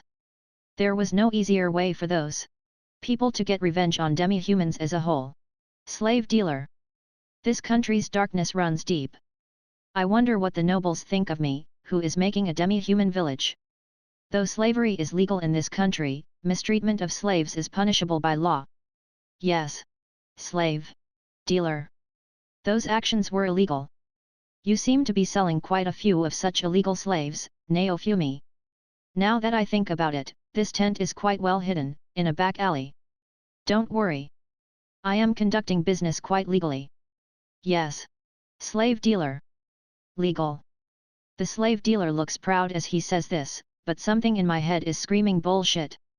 If so, then why do you carry abused slaves in the first place? Well, there's nothing I can do about it. Naofumi. I look at the wounds on the back of the limo kid. They look quite deep. Zevade heal, Naofumi. I use healing magic, and the wounds slowly close. But the wounds were quite severe. I can't heal them completely. Limo kid. Hey, you. I heard you are quite skillful. Naofumi. I don't know. Limo kid. The limo slave hides its face as it says this. It's a better reply than claiming to do something that you can't. If I taught you something, could you do it? Naofumi. If you order it, I would have to do it. So, don't hit me, limo kid. The limo slave sounds like it is about to cry. It curls itself into a tighter ball. But as the rest of the cage is empty, it still stands out. Fufu, Raphatalia. Raphatalia looks at me and laughs a bit. What is she on about? Should I prepare the slave seal? Slave dealer. Yeah. Naofumi. And so we apply the slave seal to the limo child. I am already used to the process. I just remembered. Hero of the shield. Slave dealer. What? I won't cook you anything. Naofumi. That's unfortunate, but there is something I must warn you about. Slave dealer. Naofumi. There seems to be a mad alchemist in this country who focuses on monster experimentation. Be careful. Slave dealer, Nii-chan, ddy. The queen said the same thing. Is he really that dangerous? The hero of the shield's monsters all seem to grow abnormally. You may get targeted soon. Slave. Dealer. Yes, yes. Got it. Naofumi. I casually let it slide as I exit the slave dealer's tent. It's too bright, limo kid. The limo slave follows me while keeping both of its hands on its eyes. Oh right. This race was weak to light. Raphatalia casts some magic, and dims the light around the slave's face. Will this be alright? Raphatalia. Yes. Limo kid. Right, Raphatalia's best magic was light and darkness. She could manipulate them to create illusions. The class up let her use more types of magic, but that magic seems to remain her specialty. A mole beastman. Perhaps we should get some sunglasses. What sort of environment does this race usually live in? But sunglasses. As I walk through town, I see a stand selling spectacles. Hey. Naofumi. How can I help you? Glasses vendor. I address the person selling the specs. Do you have any glasses with darkened lenses? I'm looking for a pair. Naofumi. We have some. Glasses vendor. The vendor takes out a sample and puts it on the table. The lenses are definitely black. What are they made of? It doesn't seem to be glass. Is it some part of a monster? It seems to be made of black fly wings. It's a monster I've yet to meet. I wonder where they live. I understand it probably isn't common. It's probably in a cave, or in the mountains or somewhere else difficult to reach by carriage. That will be 80 copper. Glasses vendor. It's basic business to increase the price if someone shows interest. I see. Then I guess we should give up for now. Naofumi. I give the glasses back to the vendor and head towards another merchant's shop. He should know my face. However, I make sure to conceal myself with the cloak. Do you happen to have any black fly wing? Naofumi. Wah. Merchant. Upon hearing my voice, the merchant seems a bit startled. Perhaps he figured out my identity. He puts on a suspicious smile. Remember the time with the balloons? Naofumi. It is implied that this merchant was the first victim of the balloons Naofumi kept under his robe. I won't treat you like that again. Merchant. Anyways, do you have any Naofumi. I have some. I have some, so please stop pressuring me. Merchant. That depends on your actions. Naofumi. The merchant frantically brings out the requested goods. Black fly wing. Quality, poor. Its quality is poor. How does 10 copper sound? Naofumi. Sigh. I understand. Merchant. But as compensation, I'll give you some publicity. Raphatalia, take the kid and get a bit away. Naofumi. Understood. Raphatalia. Merchant. Raphatalia takes the Lumo child's hand and leads it away. Merchant. The merchant raises his voice. I take off my robe, and he makes a startled sound. Thanks. You've really helped me a lot. I'll continue to be a regular customer. Naofumi. I say it in quite a monotonous voice. But the volume of my voice, and the fact that my face was visible causes the surrounding people to stop in their tracks. Well then, see ya. Naofumi. Wait. Merchant. I hear the sound of people crowding his shop as I walk away. The hero of the shield is your regular crowd. If that man shopped here, I bet the items will bring luck. Please sell me something. Another person. You merchant. The merchant lets out a troubled voice as he deals with all the swarming customers. Now then, I should find a safe place to put the robe back on. TL, if you haven't noticed yet, Limo is an anagram of mole. If you can think of a better anagram of it, please present it. The Japanese is Luemo, rearranged to form Molu. Read The Rising of the Shield Hero Chapter 147, The Flag, again. What do you plan on doing with that? Raphatalia. I meet up again with Raphatalia. I'm going to make some simple sunglasses. Naofumi. But weren't there some being sold back there? Raphatalia. Well, I guess this world already has the concept. The history of sunglasses dated back quite far in my world. I guess it's the same for this one. You have to think economically in times like this. Naofumi. It seems that buying a pre-made pair is quite expensive. If I just buy a cheap frame, and cut the wing to size. And it's done. Naofumi. I put the simple sunglasses over to the Limo child's face. Limo kid. The Limo child shows a troubled face upon receiving the glasses. Raphatalia. Naofumi. On it. Raphatalia. Raphatalia casts darkness magic on the child's face once again. Ah, Limo kid. Are you alright? It's not too bright, is it? Raphatalia. I'm fine, Limo kid. The Limo child replies while fidgeting with its hands. Then shall we go? Raphatalia. Yes. Limo kid. To make sure it didn't run, we hold hands with the Limo. Well, I guess the slave seal will prevent that anyways. Thank you. Limo kid. Don't mind it. Where I live, there are plenty of brats like you. Naofumi. Limo kid. This person here is the hero of the shield. Raphatalia. Limo kid. To only realize that now. I'm pretty sure the slave dealer already called me that a few times. We continue to walk down an alley. Is that one of your kids, hero of the shield? A passerby calls out to me. Naofumi. It's the manager of the clothing shop. It really has been a while since we last met. Not since I requested the clothing for Phiro. I know why, but she gives off an otaku-like feeling. And one that tilts in the direction of a fujoshi. You have a beastman with you this time, what have you been up to? Tailor. You didn't hear from the old man at the weapons shop. Naofumi. I take off the hood of the cloak and begin speaking. Ah, right. I vaguely recall hearing something about it.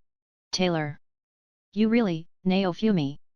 I've been thinking about it for a while, but the demi-human who's always with you really is pretty. Won't you stop by to dress her up? Tailor. Expensive clothes are, a bit, Raphatalia.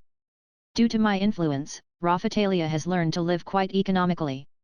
I think she would prefer some armor for efficiency's sake. That's such a waste. Clothing is essential if you want to woo men. Tailor. Is that true? Raphatalia. It seems this will take a while. I don't care one bit about woman's fashion, so I kinda want to leave. And that's why it's good. Is this child a limo? I think I'm getting some inspiration. Taylor. WA, limo kid. The clothing shop manager pulls out a sketchbook and starts doodling in it. As expected. Lately with the calamity, the town's mood has gone down. No one's buying clothing anymore. Taylor. She continues speaking as she draws. My store also sells armor, but its main purpose is clothing. Taylor. I see. Naofumi. To be honest, I've been losing interest in making clothes lately. I haven't been getting much inspiration lately. Taylor. I think that she said that the material for Firo's clothes was very good. You know the girl you brought before? Making clothes for her was really fun. Could you bring her by? Again. Taylor. That cost quite a bit, Naofumi. And Firo seems to be happy with just one set. We're not particularly in need of it, so I see no need to buy her any new clothes. If we had that sort of extra money lying around, I would use it on more useful things. Anyways, Firo is usually in her monster form, so the dress isn't even used often. The hero of the shield has quite a few inspirational people. Taylor. It seems that her limo race design series is completed. On the page are a pair of overalls, a vest, and various other designs. My slaves' clothes mostly consist of second-hand armor. This gives the town an adventurer's guild-like atmosphere. Buying them casual clothes will cost a bit. Some cheap clothes from the old man is as much as we can currently afford. I guess I should ask. I can only offer furs and some peculiar materials, but do you want to work in my village? Naofumi. Her expression lights up. Are you serious? Taylor. Why yet? Naofumi. Are there more cute and interesting kids like this one? Taylor. I don't know if they'll meet your specifications, but my village has plenty of demi-human slaves. Are there also male slaves there? Of course. Naofumi. Are you sure? Taylor. She seems to be extremely excited. I have a bad feeling about this. I am a warrior on a quest for new inspiration. Please allow me to trouble you for a while. Taylor. Wait. The thing that hooked her seems to be the fact that there were male slaves. This is bad. The people from my world who were of a similar personality to her, would think of that. When they heard the words male slaves. TL, most likely BL. My decision may have been rash. T then stopped by to check the place out sometime. Naofumi. Yes. Of course. Taylor. And somehow the conversation was over. After that, we parted ways with the clothing shop owner, and kept walking, when Kururururu. A sound comes from the limo slave's stomach. The child begins acting embarrassed. I guess we should stop somewhere to eat. Naofumi. Yeah, we should, Raphatalia. What does this one's race eat? Is it fine to feed it like the other demi-humans? Should I give it worms? If it's worms, then preparing food will be difficult. I have the dunes in the village, but those aren't food. If necessary, I will cook them, but if I do, it will be troublesome. Tanako would shout at me. Well, limo kid. The limo child tries to speak up. I went, from home, a few times. It seems we can eat normal food. Limo kid. I see, then should we stop by a food stall? Naofumi. Naofumi-sama won't cook. Raphatalia. We've come all the way to the castle town, and you still want me to cook? The smell will draw that person to us. Naofumi. I have a classroom's worth of hungry children here. Even if I cook on the river bank, I think Firo will notice and bring them there. Isn't that fine? Raphatalia. Even if you're fine with it, I will find it a pain. Naofumi. Recently, I've been trying to keep my cooking duty to a minimum. There's been a slave who came to me, wanting to improve her cooking skill. I wanted to eat Shield Nii-chan's cooking. Keel. Is what most of the kids said. It was quite difficult to encourage her to cook again after that. Anyways. Today, we are eating out. Naofumi. I understand, Raphatalia. And so we head back towards the market. The merchant's shop has a long line in front of it. And the merchant is happily selling his goods for many times the normal price. I applaud his skills. Now then, where should we eat? As I look for restaurants, I notice the place I first took Raffatalia to eat. Will here be fine? Naofumi. Yes. Raffatalia. Lumo kid. I hold the Lumo slave's hand as we enter the building. Welcome, waiter. The person who greets us frowns upon seeing me with a cloak covering my body. Sir. Serving a suspicious person accompanied by a demi-human is a bit, waiter. If you have such a rule, then hang it on the front door. Naofumi. But still, host. Fumu, the host looks at the dirty limo kid accompanying us, but doesn't remark on it. This reminds me of when I once brought Raffatalia here when she was still small. No one said anything at that time. I guess I am being held up because beastmen are feared more than other demi-humans. There are plenty of people who wear cloaks, though many of them do so for suspicious reasons. Most restaurants here should understand that.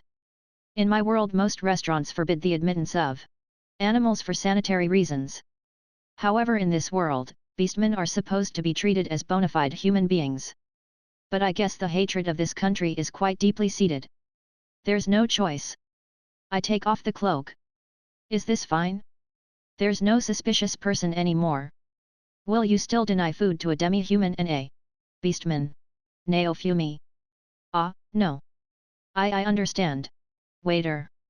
With an amazed expression, the waiter leads us to a seat. The limo slave fidgets as its eyes wander all over the room. This reminds me of the old Raffatalia. Naofumi. Please don't bring up that time. Raffatalia. Do you want another kid's set lunch? Naofumi. I don't need one. Raffatalia. The limo slave can't seem to calm down. Its gaze begins to drift to its feet. Is there anything you'd like to eat? Naofumi. Well, limo kid. The kid looks at the menu and gives a bitter face. I can't read, limo kid. Then should we order something for you? Naofumi. Please, limo kid. I raise my hand and call our server. 1 daily special and 2 kids se dash, Naofumi. 2 daily specials and 1 kids set lunch. Raffatalia. Raffatalia interrupts me before I can finish. What's wrong? Naofumi. Naofumi-sama, you're mistaken. You still think I want that set, don't you? Raffatalia. Even though you say that, you still kinda want it, right? It's something the other villagers would happily eat. Naofumi. The last time she ate it, Raffatalia had carefully taken out and saved the flag. It's fine. Please don't treat me like a child. Raffatalia. Is she at a delicate age? Even though her body has gotten big, her mind should still be a child. Is that everything? Waiter. Yeah, I'll leave it to you. Naofumi. The waiter disappears into the back of the store. I can faintly hear him saying something about the hero of the shield visiting. After a while, the food arrives. Thank you for waiting. Here are your daily specials and kids set lunch. Waiter. The kids set lunch is more flashy than usual. There are 2 flags in the rice. It's showier than it was last time we were here. Naofumi. They're definitely showing off. Reputation is amazing. Did the other heroes get this sort of treatment before as well? Showing my face is inconvenient, but I guess I can get some things out of it. You limo kid. I can hear the limo slave swallowing its saliva. It's fine, you can eat. Naofumi. Is it really okay? Limo kid. Yeah. Naofumi. You won't drop the dish and make me eat off the floor. Limo kid. Where the hell did you learn that? That's a waste of food. Naofumi. So this one's previous master made it eat off the ground. It's fine, just eat however you like. Naofumi. It was like this with Raffatalia as well. You can eat when you want. Raffatalia. Why yes, limo kid. Raffatalia makes this interaction much easier. The limo child timidly begins eating the kid's set lunch. It's using its hands. I guess it never really learned manners. But manner is something you can always learn later. Right now the slaves take food from a single dish in the center of the table. It's like eating with a large family. I think back to around the time I got here. Back then I couldn't taste anything. I thought that as long it was cheap, any food would do. I look out the store's window. The spirit turtle's shell looms high over the city. There are still more battles to come. Thank you very much, Limo kid. The Limo race slave begins stuffing its cheeks with the kid's set lunch in tears. If you think that, then eat it properly. Naofumi. If you leave any, I may get angry. But I won't force you to eat anything your race cannot eat. Naofumi. I hope there isn't too much of a difference in constitution. Yes, Limo kid. Like a mother, Raphatalia wipes the Limo child's mouth and begins feeding it. It's quite a peaceful scene. Read The Rising of the Shield Hero Chapter 148, Failed Creation. Ah! When I was feeding the kids lunch to the new Limo slave, a loud voice could be heard from outside the shop. Big bro's eating. Keel. When I looked, Keel was pointing at me from outside the shop while she entered. No fair, that's sneaky. I also wanna eat, Keel. You're only saying that because you see the skewer in my hand, Naofumi. I had given everyone pocket money and free time to celebrate their long-awaited class up. As long as they have money, they should be able to eat here. Nevertheless, they shouldn't be asking me for skewers from the food stall after they've eaten. Isn't it okay, Keel? Keel-chan, stop speaking so selfishly, Raphtalia. Don't add Chan to my name. Keel. It's this dialogue again. How troubling. Who's this kid? Keel. Eeb. Mole slave. Startled, the Limo slave curled into a ball. It's not that he's timid but he's afraid of strangers. He's a new slave, Naofumi. I see, Shield Nyakan may say scary things but he's rather indulgent so it's alright, Keel.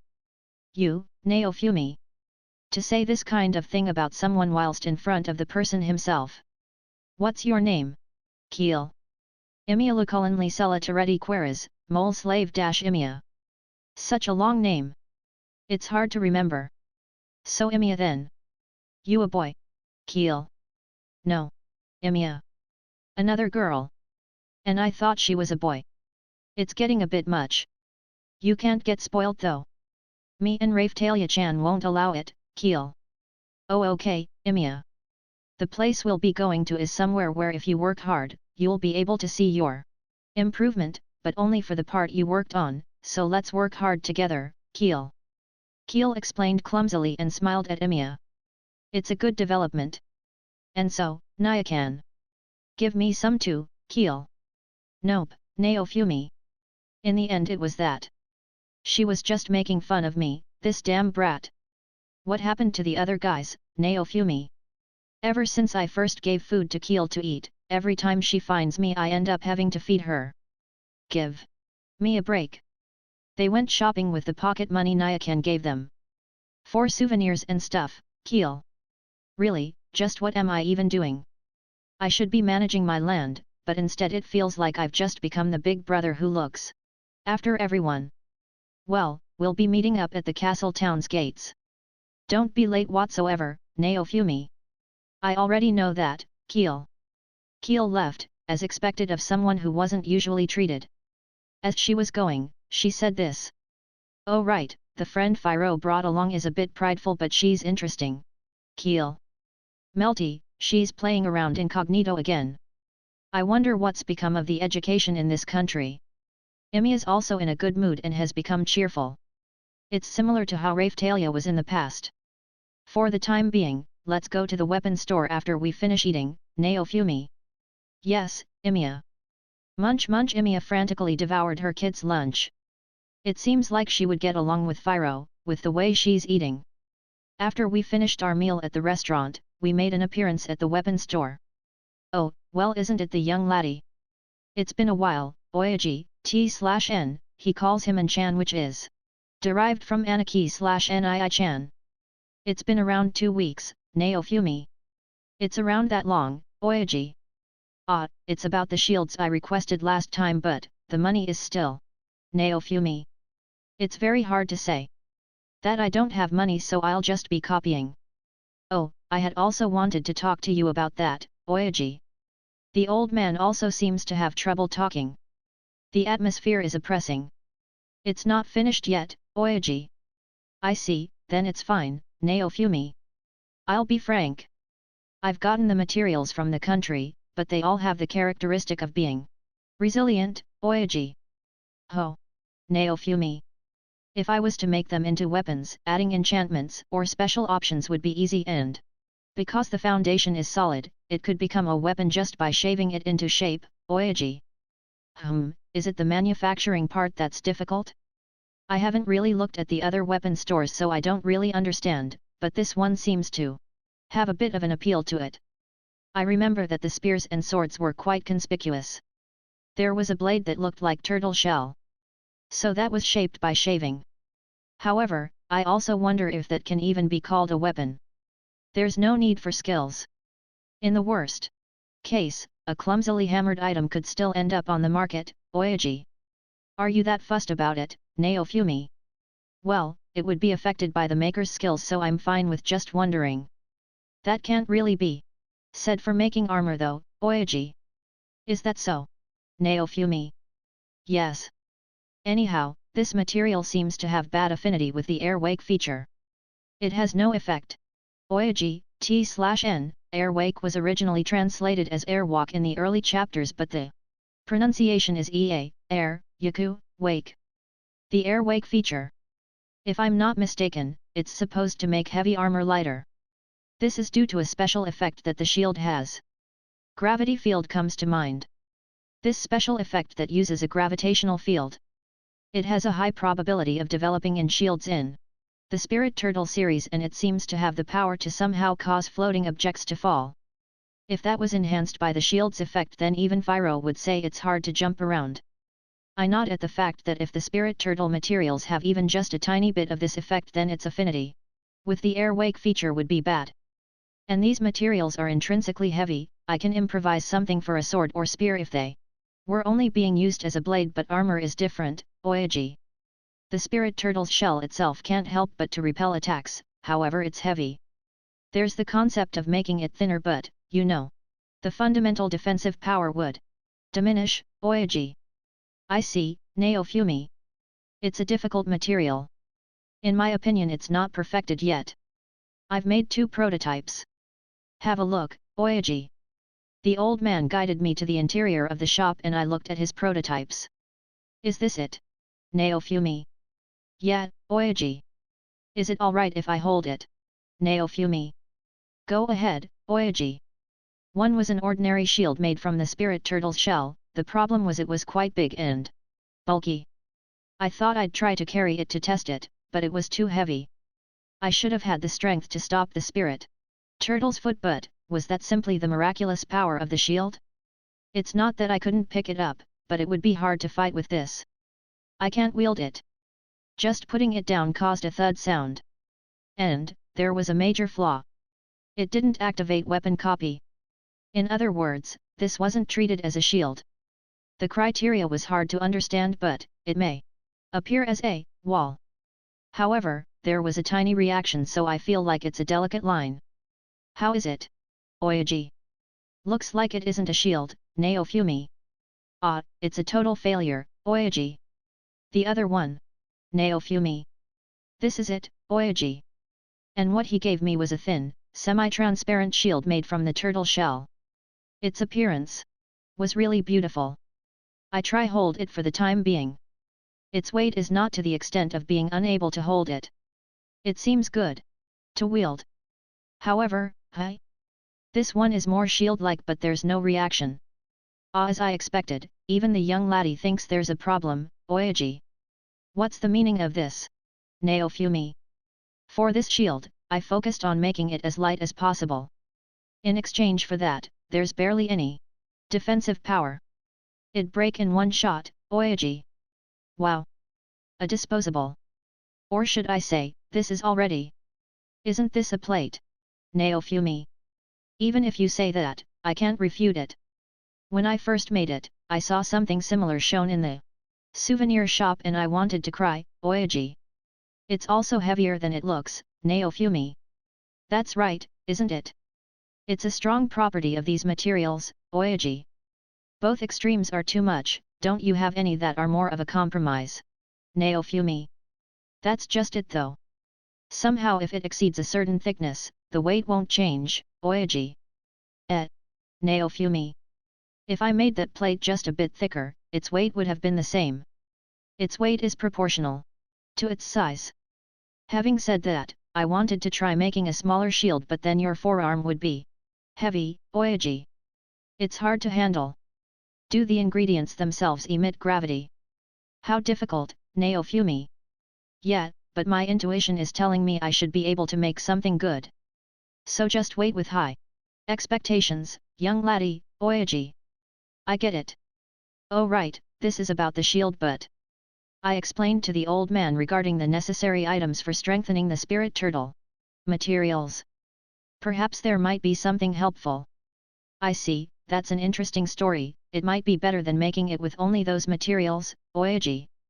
Actually I will receive them in segments so I can deliver some afterwards. Alright. I'll also try a variety of things, Oyaji. And, while saying that, the two of us returned from the interior of the store. Raphtalia and Imia were waiting near the entrance.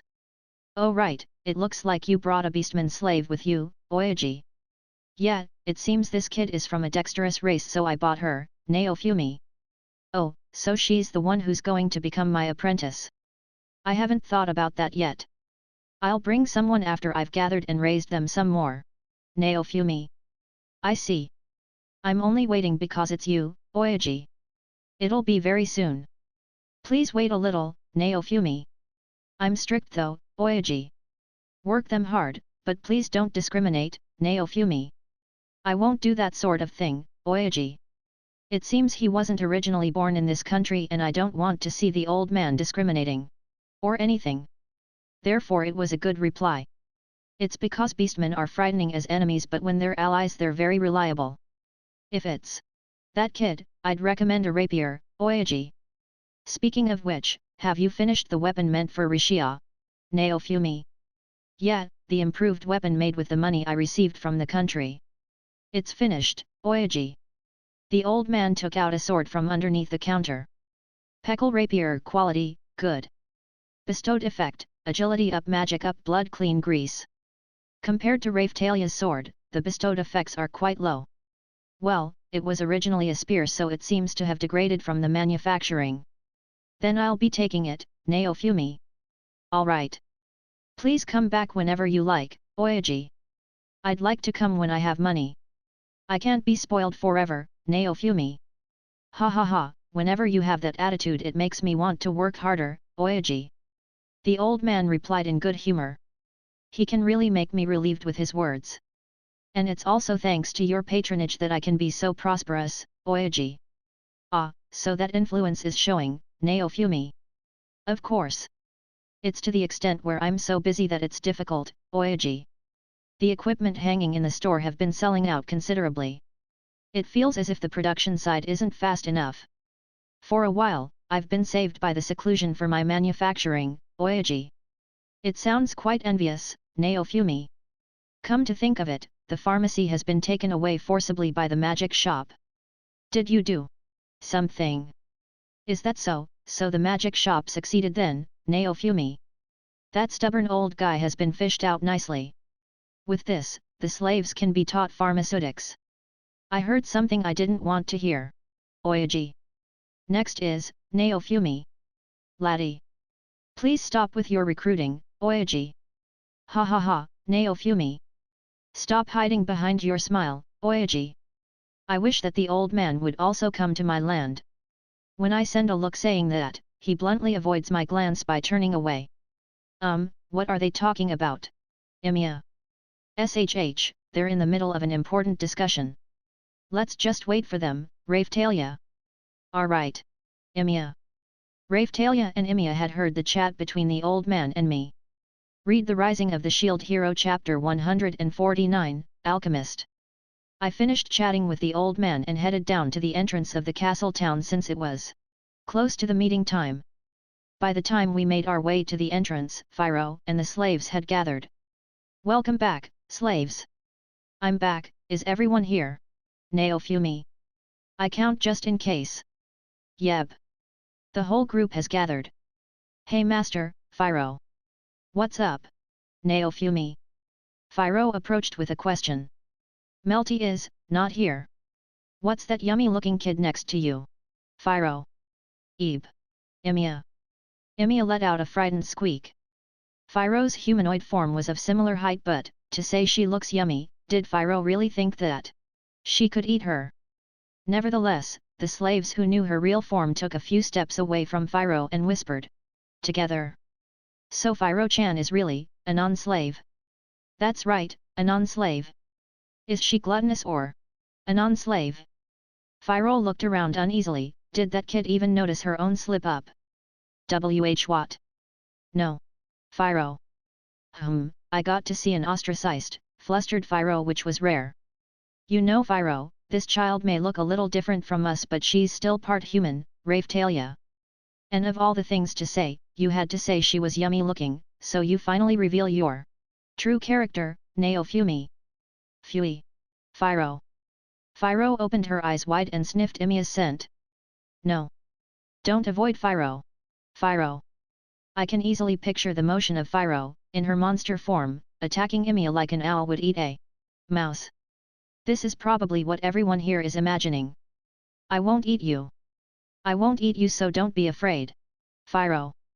Phiro tried frantically to persuade her, but Emiya's fear didn't go away. Emiya clung to me with extreme fright. It's good that she was attached to me, but what's with this interaction? Master, help me. Phiro. Even if you say that, it's good as a threat, so won't you become an embodiment of fear? Naofumi. No. Phiro. Ah, she's so loud. I'm joking. Emiya, you don't have to be so afraid of her. Phiro is a nice kid who likes playing with children. She might look like a little girl now, but her true form is. She's definitely not a normal Philoreal. How should I describe it? Her true form. Emiya. Emiya asked, frightened more than before. Naofumi-sama, if you just stop there, her fear will escalate, Raphtalia. Nu. Phiro. Phiro let out an even louder cry. My bad. I was thinking of how best to explain it. This guy is something known as a holy bird in this country, so it's alright, Naofumi. Emiya looked towards Phiro while trembling anxiously. Phiro smiled sweetly. However, that just seemed to backfire, and Emiya hid behind my back. Master. Phiro. There's no other way to raise her confidence but to show sincerity. Work hard, Naofumi. Ah. I get it, Phiro. Somehow this incident became quite complicated. It seems that Phiro is reluctant to be rejected by her friends, even though it was due to her own carelessness. From now on, don't go recklessly saying that someone looks delicious, Naofumi. Yet. Phiro. Phiro learned something today. Or I should say, just the fact that she's choosing friendship over her appetite means she's grown a bit. And, we went off topic. Didn't you guys hear about this from Keel? Naofumi. I thought it'd surprise them, so I kept silent. Keel. Geez, that Keel. Well, we'll do a self-introduction, Naofumi. I shifted the frightened Emiya out of hiding. This child will be coming home with us from now on. Come on, introduce yourself, Naofumi. Emiya's demeanor was a mix of shyness, fear, and embarrassment, but she squeezed out a few words while constantly looking up and down. I'm Emiya Lucullenly Sella Toretti Queres. Please treat me well, Emiya. Such a long name. Slaves. Ah, of course everyone thought that. Raphtalia and Keel didn't react, so I had thought it was normal. Then again, you are a girl. Nice to meet you, Emiya-chan, a non-slave. Right. Emiya. Good. It seems she's quick to open her heart. We'll be returning to the village now. You guys haven't forgotten anything, right? Naofumi. All good, a non-slave. Yes, a non-slave. Yeah, a non-slave. After I checked everyone, we walked to the carriage. And then, Phiro changed into her monster form in order to pull the carriage. Wah! Emiya. Emiya let out her voice in surprise. This is. Emiya. That's right. This is Phiro's monster form. It's hard to explain, right, Naofumi? Yeah. Emiya. Phiro turned towards Emiya and smiled. Emiya timidly stretched out her hand. And just like that her mouth will open and, snap. A non-slave. One of the slaves tried to intimidate Emiya. Emiya anxiously retracted her arm in a hurry. Ah! Phiro! A very dissatisfied Phiro glared at the slave who had been doing the teasing. Well, she was the one that had been made fun of. Phiro is, how should I say it, usually the one causing problems, so this is a little unusual. Well, she is an omnivore, so she can't help eating everything. This wasn't the case when Phiro was a child, but now that she's grown she seems like she will eat anything, or was it just my imagination? Ah, is it because I used her to threaten people? For now, we'll get on the carriage and take it easy, Naofumi. If you get motion sickness, say so properly, okay, Ravetalia. Okay, a non-slave. There was no need to hurry, so we'll go at a reasonable speed. I ensured all the slaves had boarded and then instructed Phiro to depart. Ah, Master, Phiro. What is it? Naofumi. Melty-chan will be coming to play sometime in the near future, Phiro. I see, Naofumi. So Melty will be coming to the village. Just the thought of that loud, chatty girl coming makes my head hurt. Well, she'll be quiet when playing with Phiro, so it's fine. The next day, after one night of camping, we arrived at the village. We changed the pace a little because last time, Phiro only slept when we arrived. Ah, Shield Nyakan. Welcome back, Tanako. Tanako came to greet us. How rare that she would approach me, even though we were often conflicting when it comes to monsters. Nii-chan, some outsider came and was being very insistent, which was troubling. Please help. Tanako. Hi. Naofumi. Tanako knocked on the door of the building the soldiers were lodging at and called for the female knight. The female knight also seems a bit troubled. Just wait, you can keep a lookout without being so impatient, female knight. But she seemed like she would run away quite a few times. Tanako. It is indeed dangerous, but we haven't got an arrest warrant yet. We can't arrest her unreasonably. And we ought to listen to the Lord's opinion, female knight. What's the matter? Naofumi. An unpleasant, a little eccentric visitor came. She wanted a meeting with Iwatani Dano post haste. Female knight. Sigh, just who was she? Naofumi. An alchemist who caused lots of problems in Fobili, female knight, T/N, pronounced Fobure. Seems to be a town/place? I'm accepting alternate name suggestions. Come again? The one whom the queen and the slave merchant had warned me about has already come to my village? She looked at the monsters that Iwatani Dano looks after many times, and by all means wanted to examine, female knight. Oh, so this is the rumored holy bird. Really, before I knew it, an unknown woman came and probed Phiro's body thoroughly. Master! Phiro! Phiro let out a shriek. Oh, so she understands human language. This child seems to be of the legendary Filarial queen species variant that I heard about. Her hair color was platinum blonde, she had long hair and tan skin. She seems human-based. On her appearance, she seems to be in her mid-20s. What stood out, what didn't, a standard expression from my world would be that she gave the impression of a sultry young lady in a white coat. Her plumage is thick. I wonder how her internal organs are. A fanatical alchemist? Forcibly opened Phiro's mouth and grasped her tongue. Phiro resisted, but she was dealt with it easily. The Herculean Phiro was repressed as easily as taking candy from a baby. T/N, Naofumi is not sure if she is an alchemist, hence the question mark. And she even put her head inside her mouth. Phiro. A struggling Phiro suddenly spit the alchemist out. It's no good if she struggles. I suppose it can't be helped. Just before she fell, she pulled a syringe out of nowhere and threw it at Phiro. Phiro wasn't able to avoid it, and with a pop the needle stuck in her mouth. What a feat! Funia, Phiro. Phiro collapsed with a thud. I can't summon any strength. Phiro. Hey. Naofumi. Just wait a minute. I'm currently in the middle of an examination. No, if you do these kinds of thing at your convenience, the owner will be troubled, Naofumi. Oh dear. The alchemist changed her interest after hearing my words. Might you be the hero of the Shield Sama? That's right, but you are Naofumi. Me? I am Ratadil Anthrea. My friends call me Rado?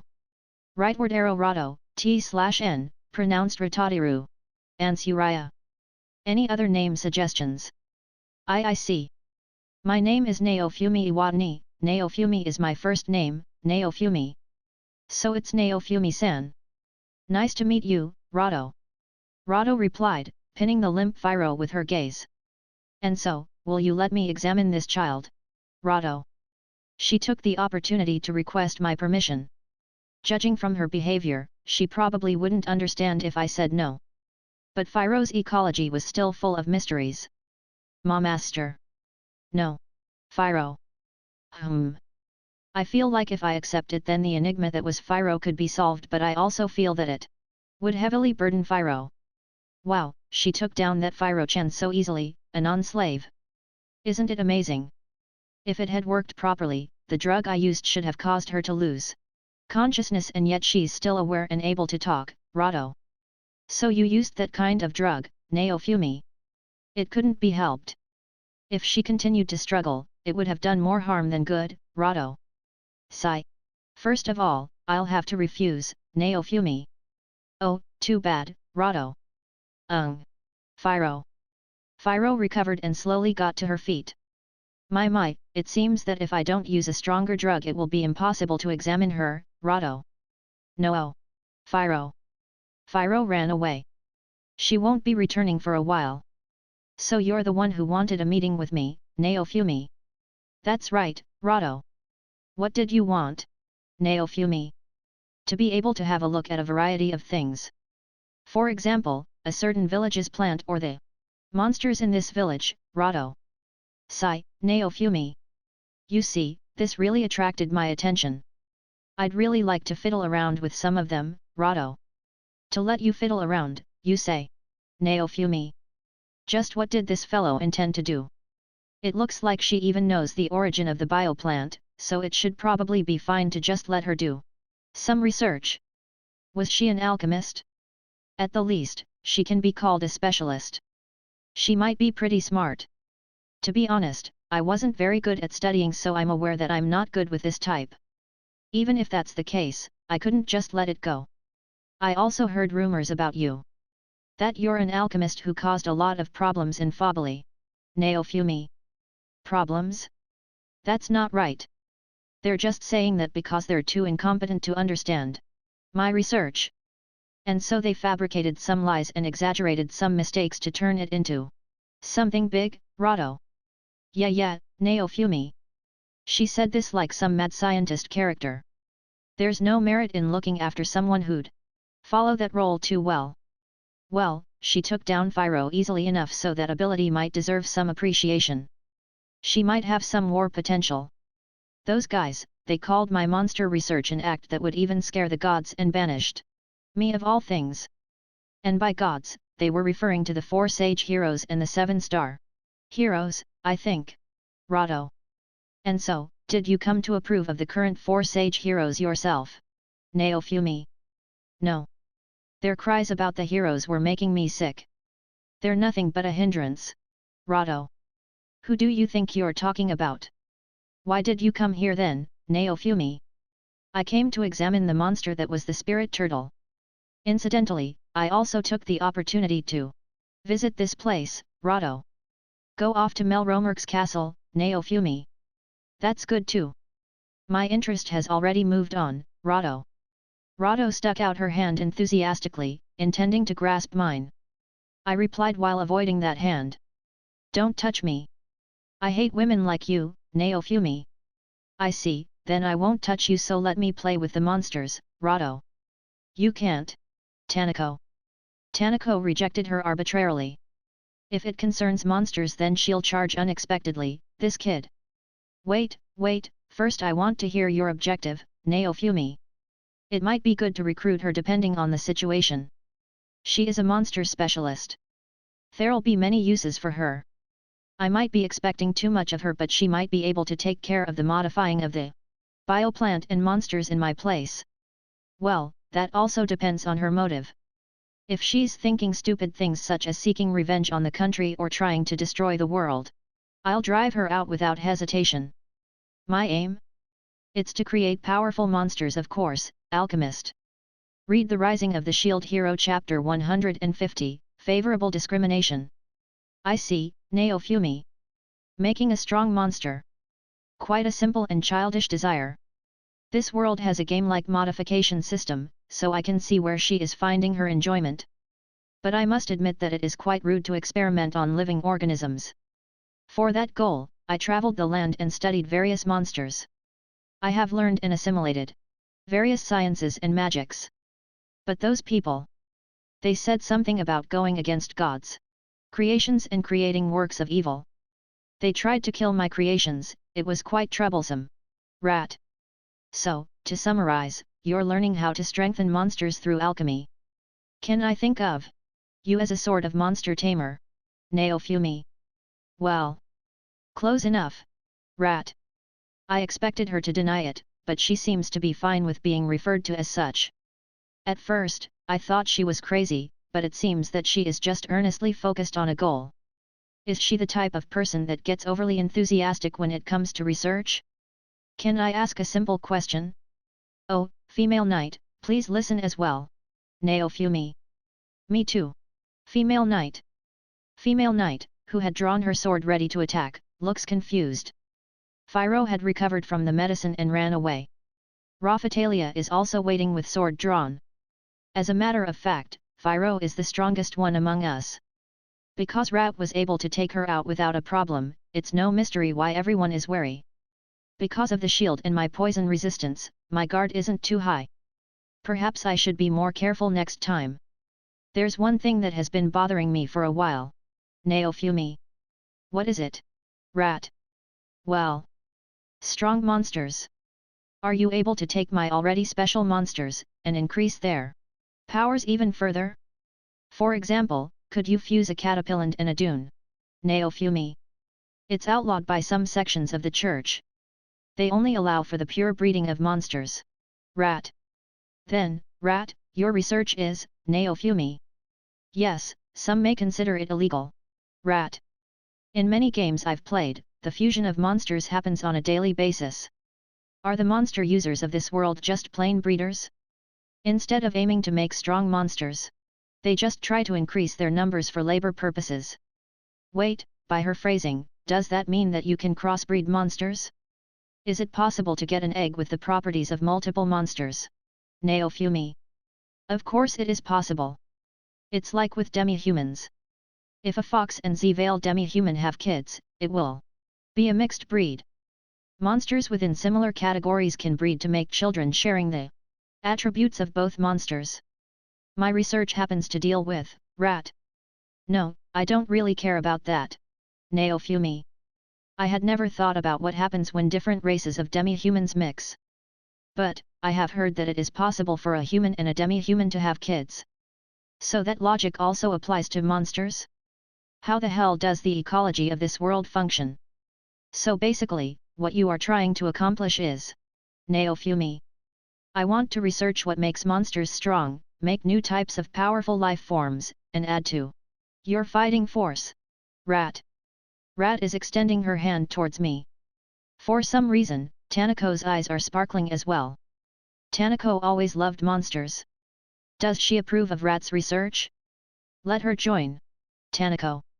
Who decided that monsters had to be evil entities that threatened mankind? I want to correct that attitude.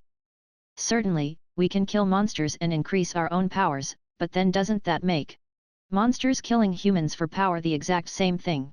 Rat. Is that so? Naofumi. Murder, killing other humans, will also give you EXP, but it is not practiced because it goes against moral standards. Rat. I see. It's quite a black world here, isn't it? Everyone in this world was made equally, so why are monsters the evil ones? That's because they are weak. Rat. Well, she may be a bit eccentric, but at least she speaks with conviction. But, there is a high possibility that she is only saying things that will further her cause. Look at Philo Reals, they're way too famous. Their queens feast on the flesh of dragons. They are called the holy messengers of God even though they're monsters like all the rest. I want to make a monster that gets a public reputation as good as that. A monster that will be able to help people, and be helped by them. Rat. I can't deny it. Phiro did eat a bit of dragon meat, though it was rotting. I don't think an average Philo Real can get that strong.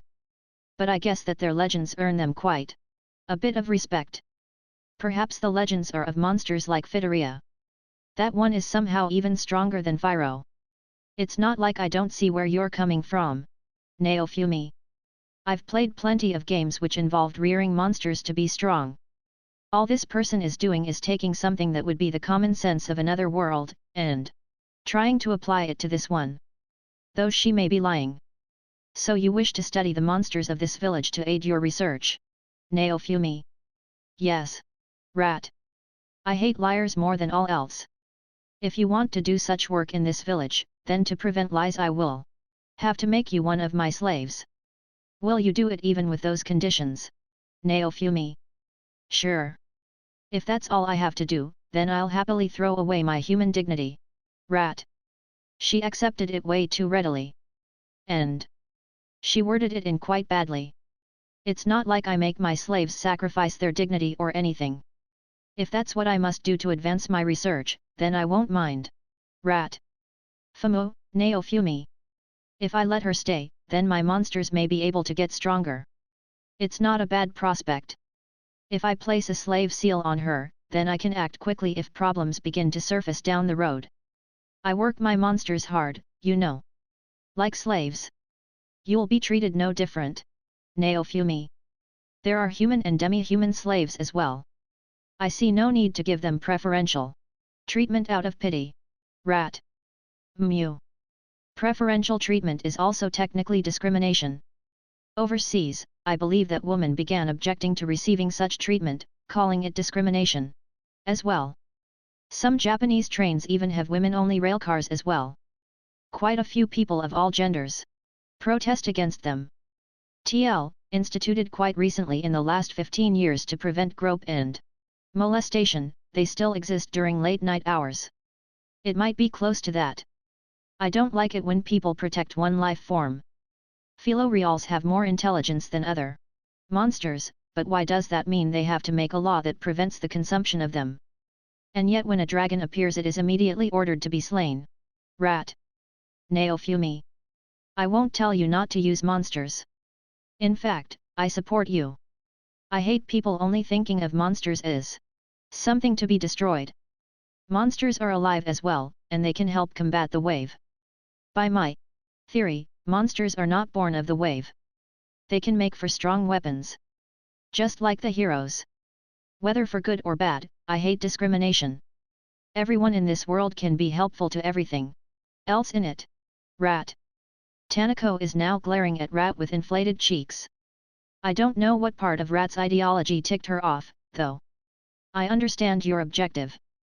You want to make my monsters an effective fighting force for the upcoming waves. Naofumi. Yet. But that damn 7-star hero. I was almost cut down for heresy. Rat. Well then hypothetically, Naofumi. I hand a bioplant seed to Rat. This seed is definitely a plant, but if modified incorrectly it will become a monster. If handled properly, however, it can make abundant food and medicine. What does this tell you? Naofumi. What are you talking about? That has nothing to do with my research. Anyways, hand it over. I tried working with seeds before, but they quickly deteriorated when I tried to work with them. Rat. Fumu. It seems this one can help in my objectives as well. She might become trouble later on, but as long as I have the reins called the slave seal, I can control her to some extent. I'll allow it. If you will become my slave, then the village will assist in your research. Naofumi. Understood. If the hero of the shield can only trust slaves, then this is the easiest way to gain your trust. Rat. I exchange a handshake with Rat. I'll count on you from now on. To gain your trust, I will become a slave. In exchange, you will permit and assist in the conducting of my research. Rat. I don't allow deceit. As long as you acknowledge that, then I have no problems with you staying here. Naofumi. And so the alchemist rat began to live in my village. Can I start with modifying that philo real? I'd like to begin by adding another eye on its stomach for increased perception, and perhaps several tentacles to its back for increased movement and tactile manipulation. Rat. No. Phiro. I hear Phiro's voice shouting from a distance. It seems that there are now more people in this village that she won't get along with. The individual is against it, so you should give it up. Naofumi. Well, that's unfortunate. Rat. Why did you drug my philo real in the first place? Naofumi. You don't know? Philo reals can be surprisingly vicious monsters. If I don't immobilize it first, then I can't examine it. Rat. Is that how it is?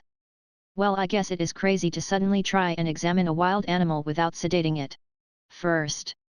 It might start attacking, or run away. Fortunately, your philo real is in quite good shape. She has an annoyingly high amount of energy. Rat. Exactly. From birth, Phiro has had way too much energy. I don't think she's ever been sick. Perhaps I can also leave veterinary work to her. Anyways, this is a person I don't really understand. Her ideologies contain multiple contradictions. Discrimination is bad, but turning monsters into weapons is okay. She wants to modify monsters to be stronger. Does she like monsters or hate them? Anyways, it seems that my own research will be getting easier from now on.